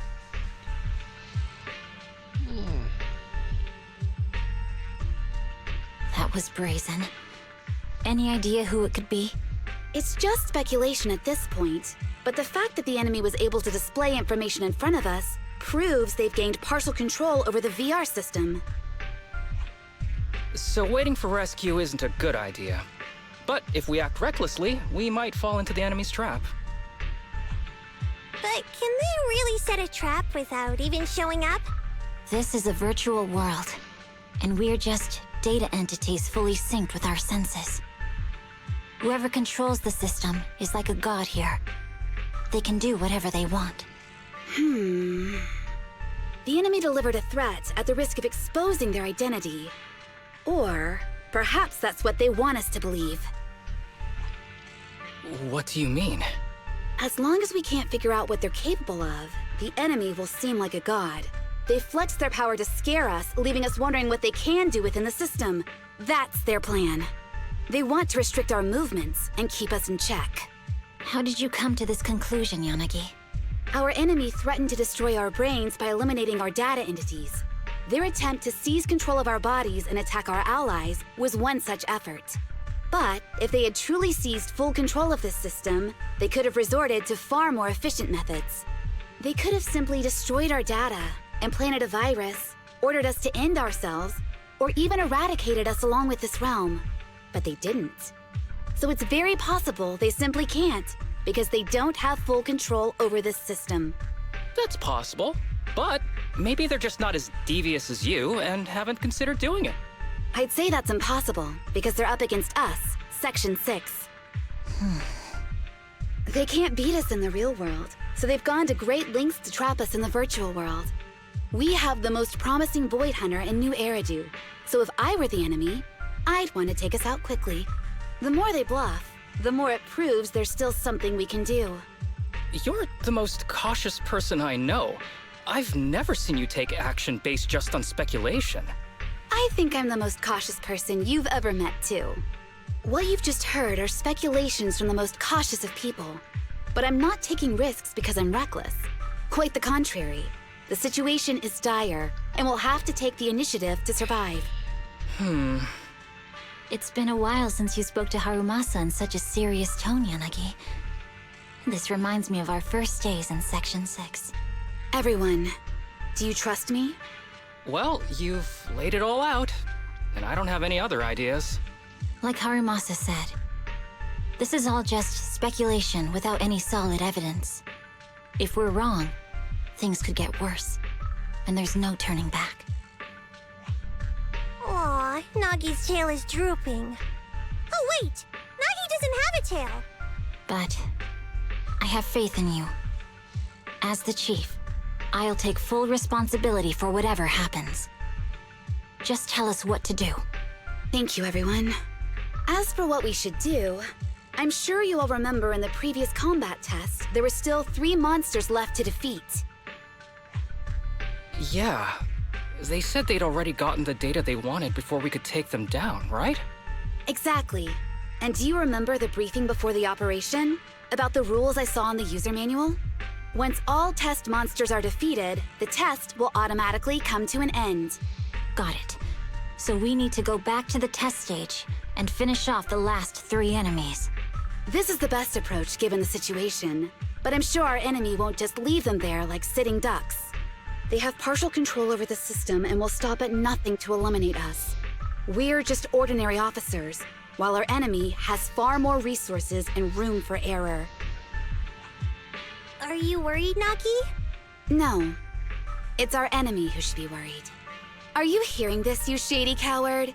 You're messing with the elites of New Eridu.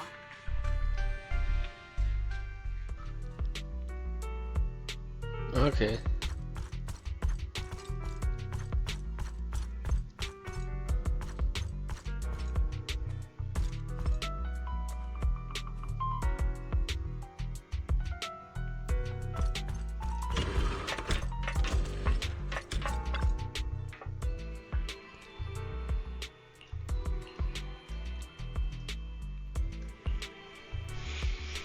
They are going further in the rabbit hole.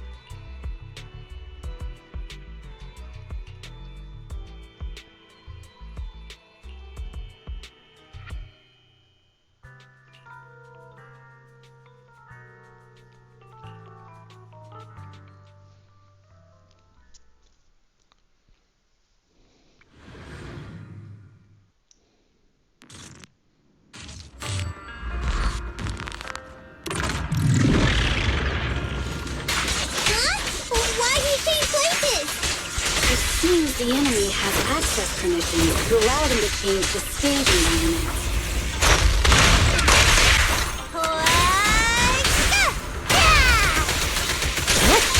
There's a test target right up ahead.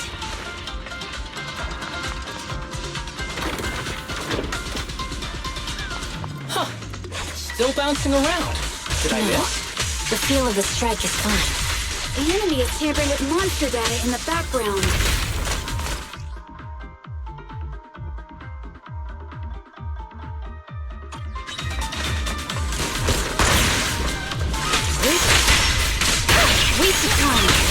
Everyone, watch out!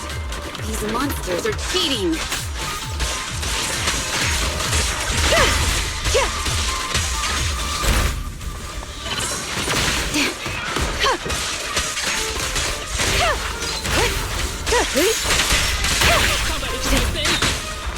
A joint effort! We're at a disadvantage in a drawn-out battle. Let's go after the target first.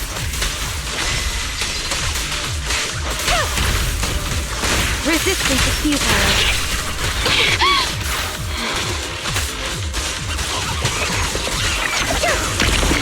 Yep.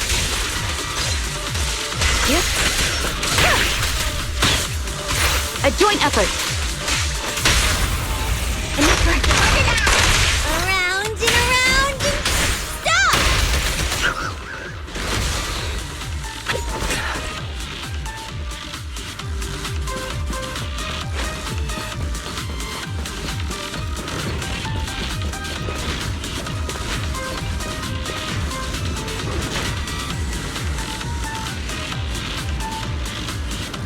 Nagi, I see it!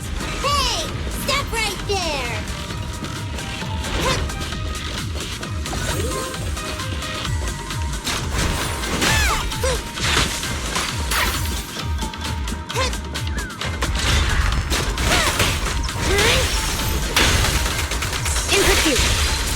provocations don't go unanswered. Taking down cheating enemies? I impressed even myself. I'm enjoying the fight too. Avoiding the fight like this. It must be one of the missing test monsters.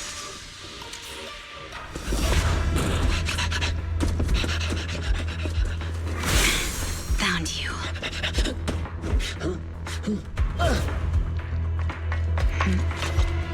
Huh? This old trick? Oh, I know this reference. It's from a movie. Chief Miyabi, now! There's no hiding instinct. You know how to leave this virtual space. Talk! You're never leaving. We're back in the HIA room again! Whew, I'm exhausted. Nagi, you did it! That's the deputy chief for you. Well done.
Do you remember the key phrase to start the test?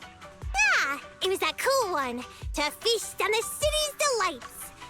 Or something like that. No, Sokaku. I don't think that was the phrase. It was more like, to shine the light of justice, eliminate all evil. Yeah, something like that. That's just the version you wanted, Chief. The correct phrase was, to protect the city, I shall become the light. It's rare for Asaba to remember such details, especially at work. You can recite the slogan this time. Wait, so you guys conveniently forgot because you were embarrassed to recite it? Oh, fine, I'll do it. But don't stare at me. It'll make it even more embarrassing. To protect the city, I, Asaba Haramasa, shall become the light.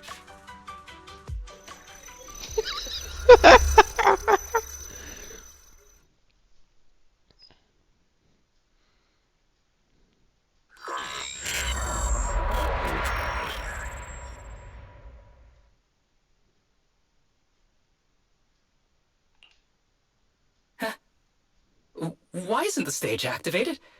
Did I mess up the words, Inna? What? Aww. Why are you all staring at me, Enna? And why are you all so tall, Enna? Wait, why am I talking like this, Enna? Asaba? Is that you? What's going on? Is this some kind of prank, Enna? Of course I'm me.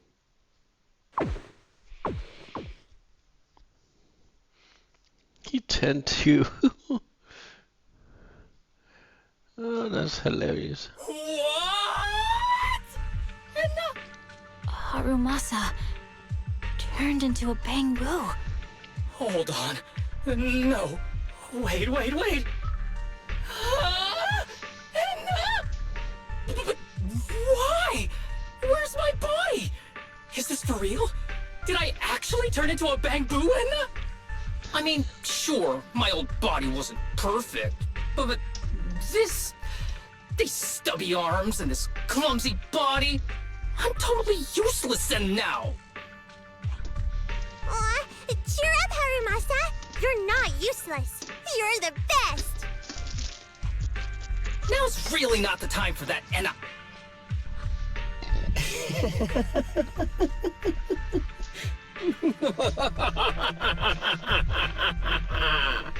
It's that person.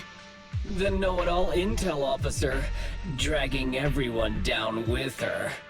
Just as planned. My strategy worked. The enemy made a mistake. Pfft, keep deluding yourself. Thanks to your foolishness, those battles gave me all the data I needed to take over this system, and soon to take over you. Your teammate's data model is complete. I've made some small optimizations to it. Soon, he'll be on a fast track to brain death. What do you want from us? Didn't I tell you? I want revenge on the invincible Section 6. That archer was the first. Next is the kid, and then the pride of the Hoshimi family. And you, the know-it-all intelligence officer, I'll make sure you're the last one. I want you to watch as your teammates under your leadership walk step by step towards the...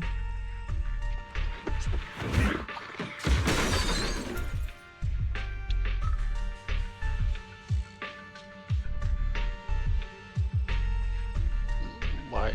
Sakaku? Don't listen to that ugly loser, Nagi. I don't really understand what it was talking about. But I do know one thing. It was showing its face now because it's panicking. Hey! Is that why you smashed me through the TV screen, Sokaku? Oh, the screen is back to normal, Anna.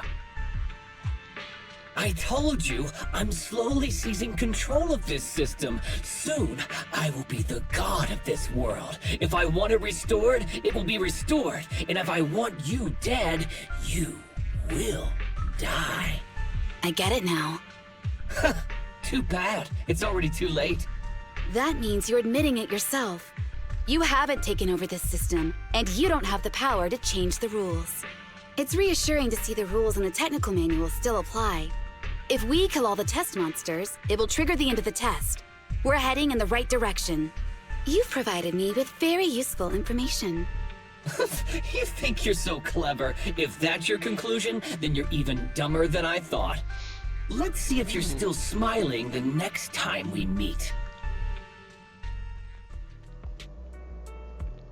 Yeah, now he's in the bamboo.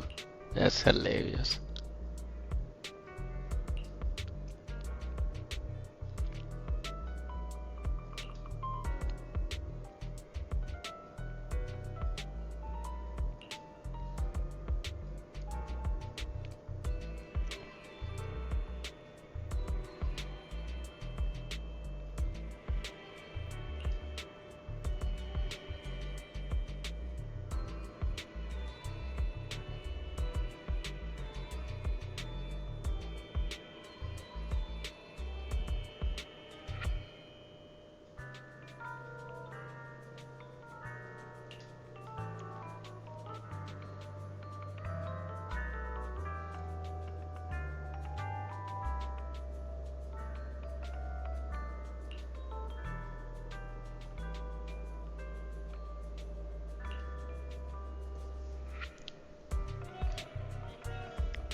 Hey,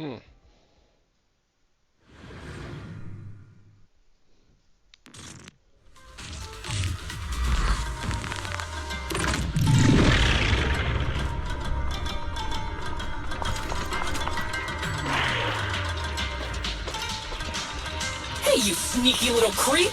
Don't run, Enna! Where are the others? Darn it! The path's blocked. Should we go around, Enna?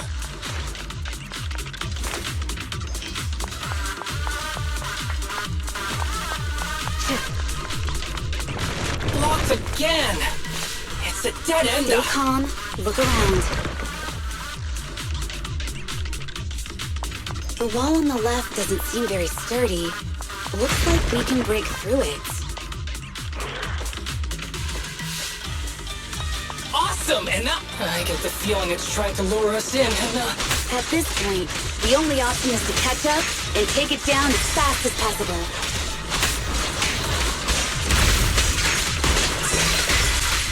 Resistance is futile.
Deputy Chief, there's another wall here that can be broken, Enna. Great.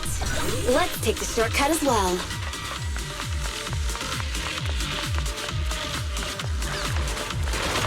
Get out of the way, Enna! Don't block the path! Let's make this quick. Resistance is futile.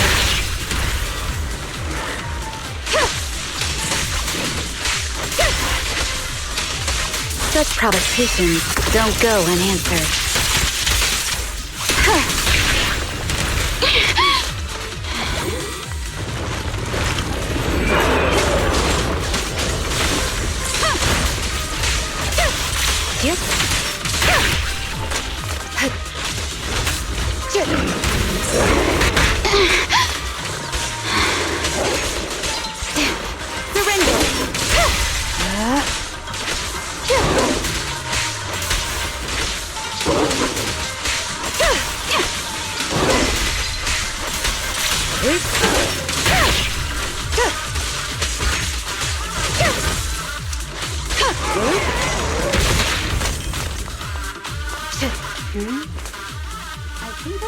Tsukishiro, that's... Sukaku! Miyabi! Oh no, there's nowhere to go! Nagi said we can't let the Chief's data get stolen so quickly! Leave this to me! Sukaku is giving it her all, but even so, it won't be enough to hold out for long, Enna! Hey, Tsukishiro? Oh no, Enna! No, Enna!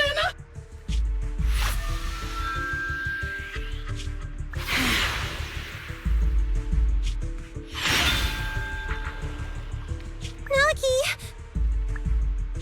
Yanagi! Forget about me! Get out of there!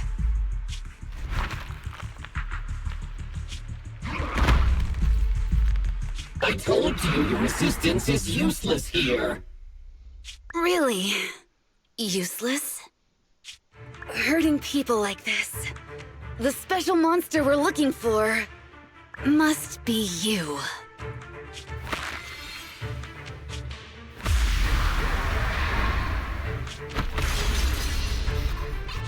Damn it! Tsukishiro Yanagi!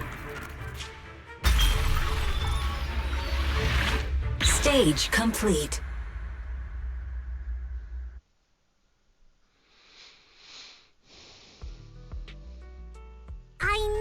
trusting you is the right thing to do, Nagi. The second monster is done! Woohoo! We're almost there! I don't like just sitting here watching while my teammates fight without being able to help. But I'm glad you're okay. Deputy Chief, now's a good time to act badass, right? Maybe drop a cool line like, I'm just an office worker. Something to rub it in, Nena? Technically, I am an office worker, and you've done a great job as a Bangbu, Harumasa.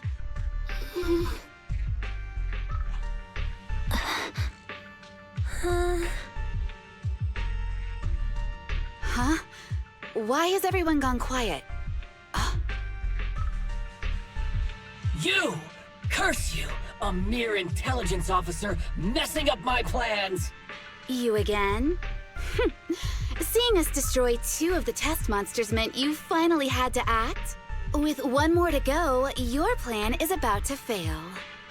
Arrogant as always, intelligence officer. Are you sure your teammates can hold out that long? I have faith in them. You know nothing of their strength. You don't need your teammates to teach you how to act cool. You're pretty good at throwing out those cheesy comic book cool lines yourself. I'm just stating the facts. You've tried manipulating the data, the terrain, the system, and you still can't beat us. I think knowing when to give up is a form of wisdom. Yeah, I agree with you on this one. Sometimes it is wise to give up. Oh? It's been a while since I met such a reasonable villain. I might try and get you some special treatment as a prisoner. Oh. Maybe a pork cutlet that Tsukaku hasn't already nibbled at. I mean, giving up on you. If it weren't for your interference, I'd have already dealt with those 3. So I've decided to stop wasting time on you and focus on what's important. Hold on. What are you planning? Get out of my world! Stay out of my way! Wait!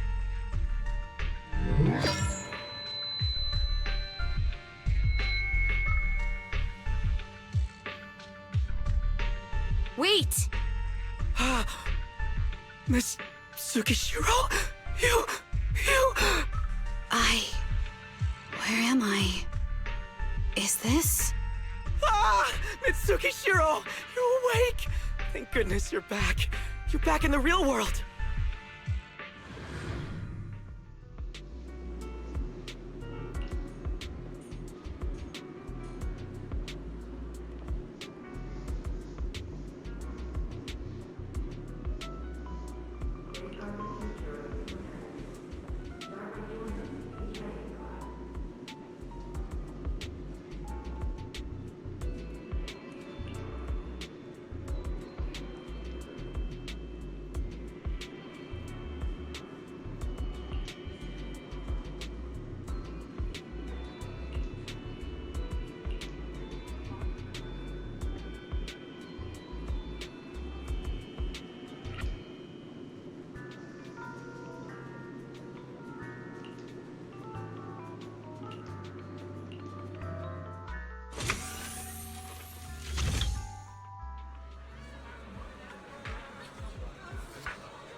Someone's talking. I wish it was more voice lines.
What is that noise?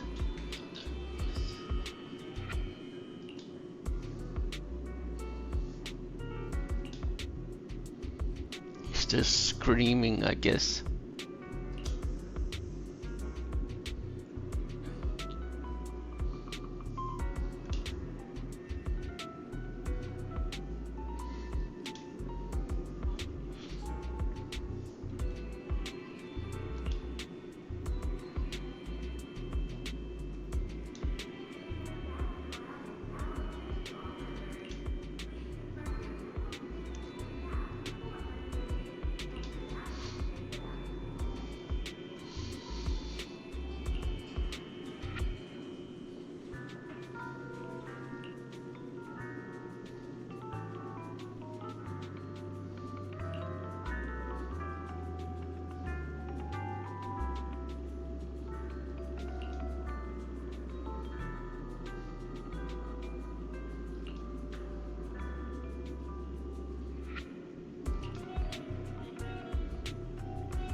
Okay, that's cool. I can see them inside the pod.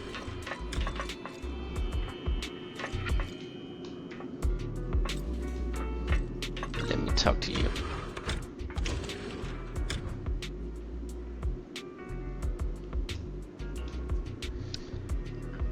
Thanks for the angle game.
Miss Tsukishiro, the login link has been reestablished, but part of the system is still under the enemy's control.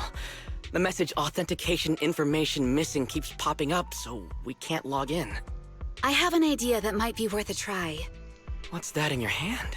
Oh, a new Eridu Guardian badge? That's a really unique design. Is it official hand merchandise? That's not important. Please take this badge to the specialist team for analysis.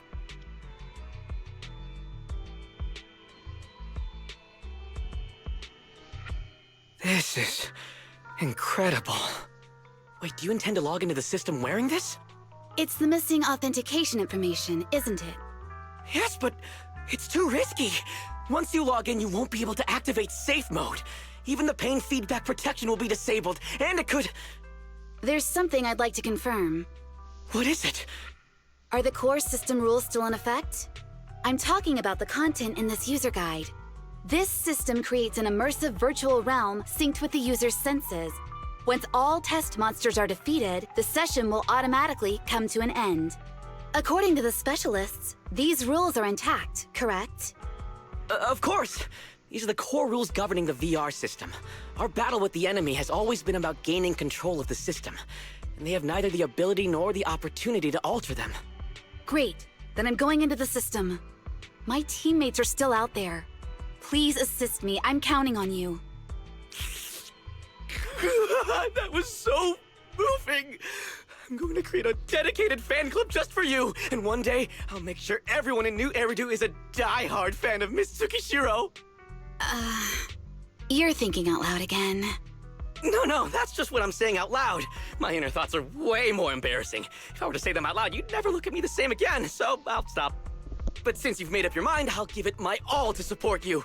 I swear, as the founder of the Tsukishiro Yanagi fan club, I pray to the founders of Eridu, to Lady Sunbringer, and the leftover noodles from lunch. I pray for the safety of you and everyone in Section 6! Thank you. I'll make sure they all get back safely.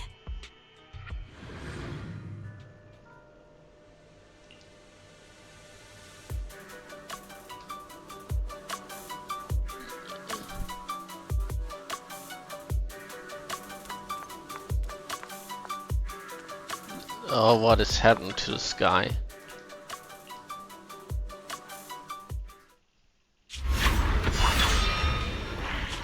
This is like something out of a nightmare.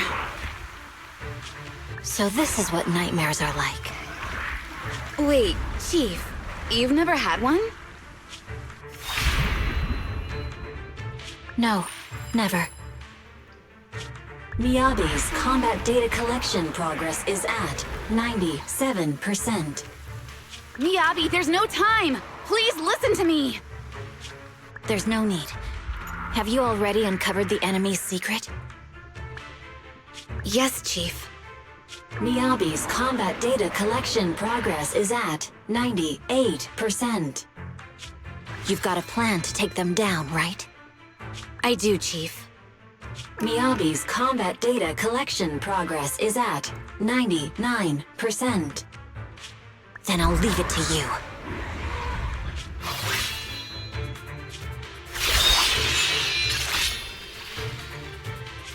Miyabi's combat data collection progress has reached 100%. Data collection complete. Model construction in progress.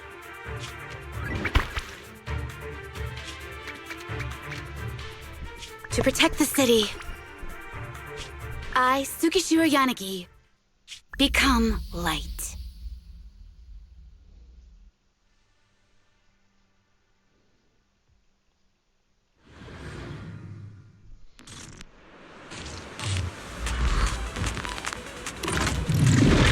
Sorry, everyone. I got here too late. Oh, the whole city.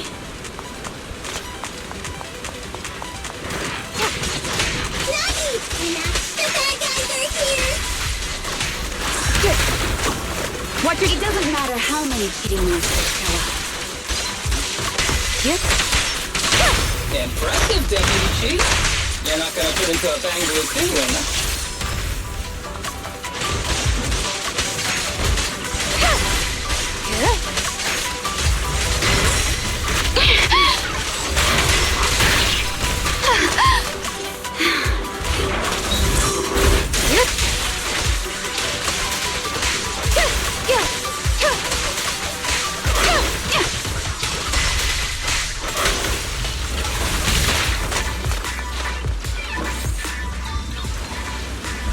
Oh my.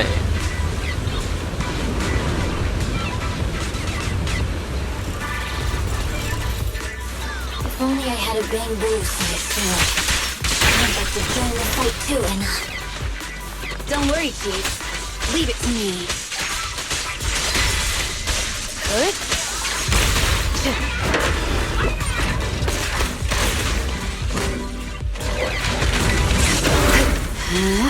Waste of time. Keith, Edna! She's coming!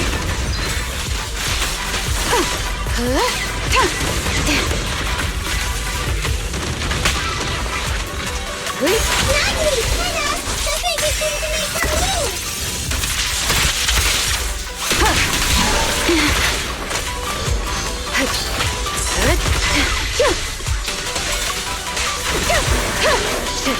Nagi, the stick is about to strike Anna.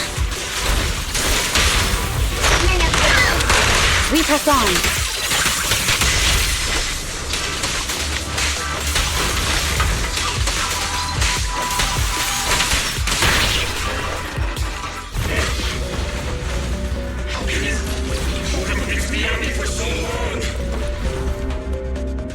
Because you're not her.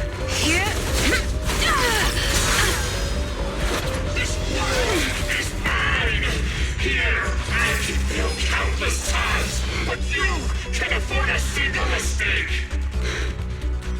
My right hand. Miyabi? My right hand. I sprained it earlier, stopping the blade. It was back then. It'll lead to subtle changes in my movements. You've always looked after me, after all of us. You're the only one in this world who can capture it.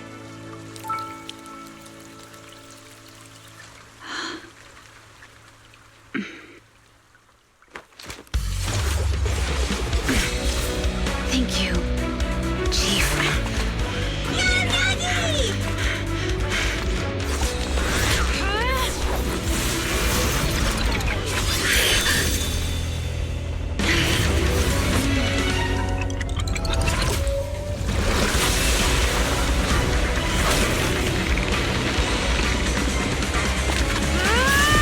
Impossible!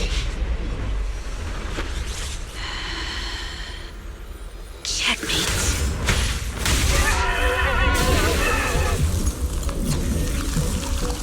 How'd you manage to dodge?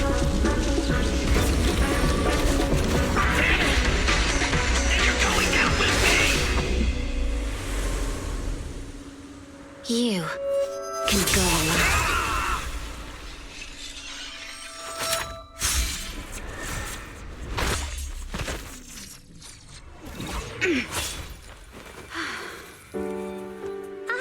We're back!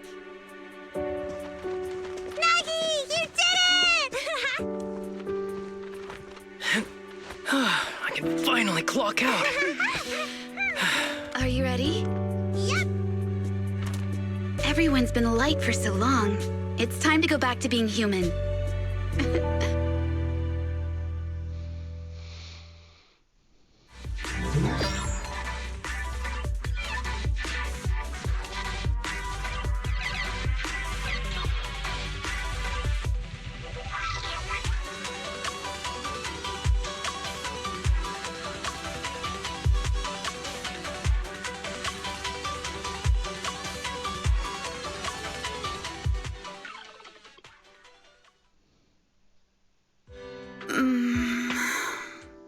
Nagi, are you awake? Can you see me? Your hands are sweaty, Sakaku. You're finally awake, Nagi! I was so scared.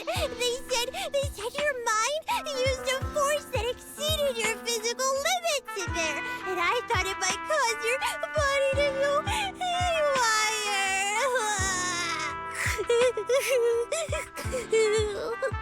I see.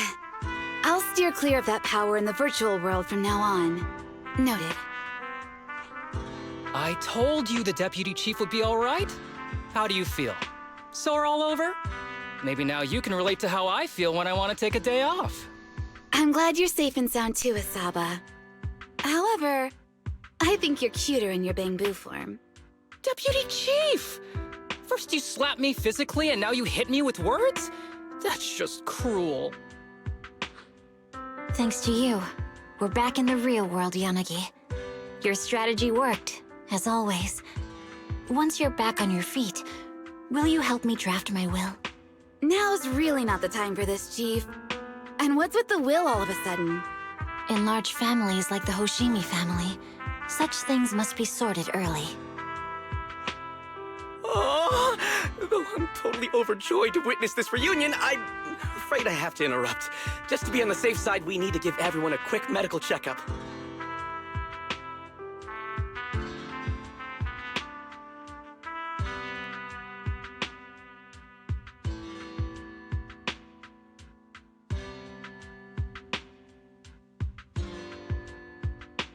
So, the virus was implanted in us by the enemy through that badge? Virus isn't exactly accurate. It's a set of identification codes that aren't inherently dangerous and don't actively emit signals. Their sole purpose is to be detected during a full body scan when the wearer logs into the VR training machine. But when read, it becomes a virus. It opens up a back door, allowing the attacker to hack into the system. Or at least, that's what the tech staff reported. But, Deputy Chief, how did you know the badge contained this virus? Looking back, the only distinction between my actions and everyone else was I didn't interact with any fans before the mission started. To ensure all the citizens who trust Han feel at ease, the higher-ups have consistently encouraged officers to treat the fans as kindly as possible. It's only natural everyone wears the gifts sent by the fans. So that pretty badge was actually something harmful. Oh no, I can't remember who gave it to me. If I could, we could trace it back to them, right? Don't worry. I've already asked reliable colleagues to follow up. Could it be an insider within the HIA? I did have my doubts, but then I thought if an insider wanted to tamper with it, there are plenty of ways more subtle than implanting an identifier code. The most suspicious person, naturally, is the one who has the strongest reason to target Section 6 right now. Oh, Section 5? Now isn't the time for internal jokes. Chief, you understand what I'm trying to say, right? Nullface. We're just one step away from taking down their leader. If they were going to make a desperate move, now would be the time. Nullface once hacked into the HIA system and potentially gained access to internal intelligence. Furthermore, conducting electronic warfare through hacker groups has always been Nullface's specialty. Hacker groups. So in other words, the remnants of Nullface, who normally operate independently, are now joining forces? This is their last stand. To efficiently organize their attack against us, they likely aren't too spread out, making it the perfect opportunity to capture them all in one sweep. Huh, they can't beat us in the real Hollows, so they cheat in the game world? These guys are the worst. So, when are we gonna go after them? Rather conveniently, the intelligence from our partner department has just arrived. How about we take them down today?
get a lot from it.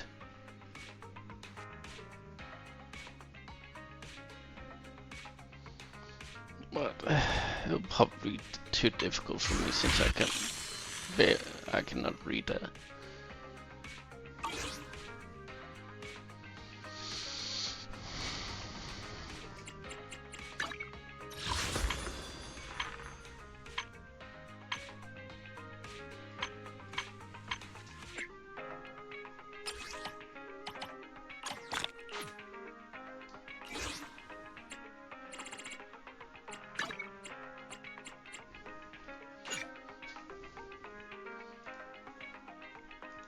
Oh, I'm going to stop here. My head feels weird. Tomorrow I'll probably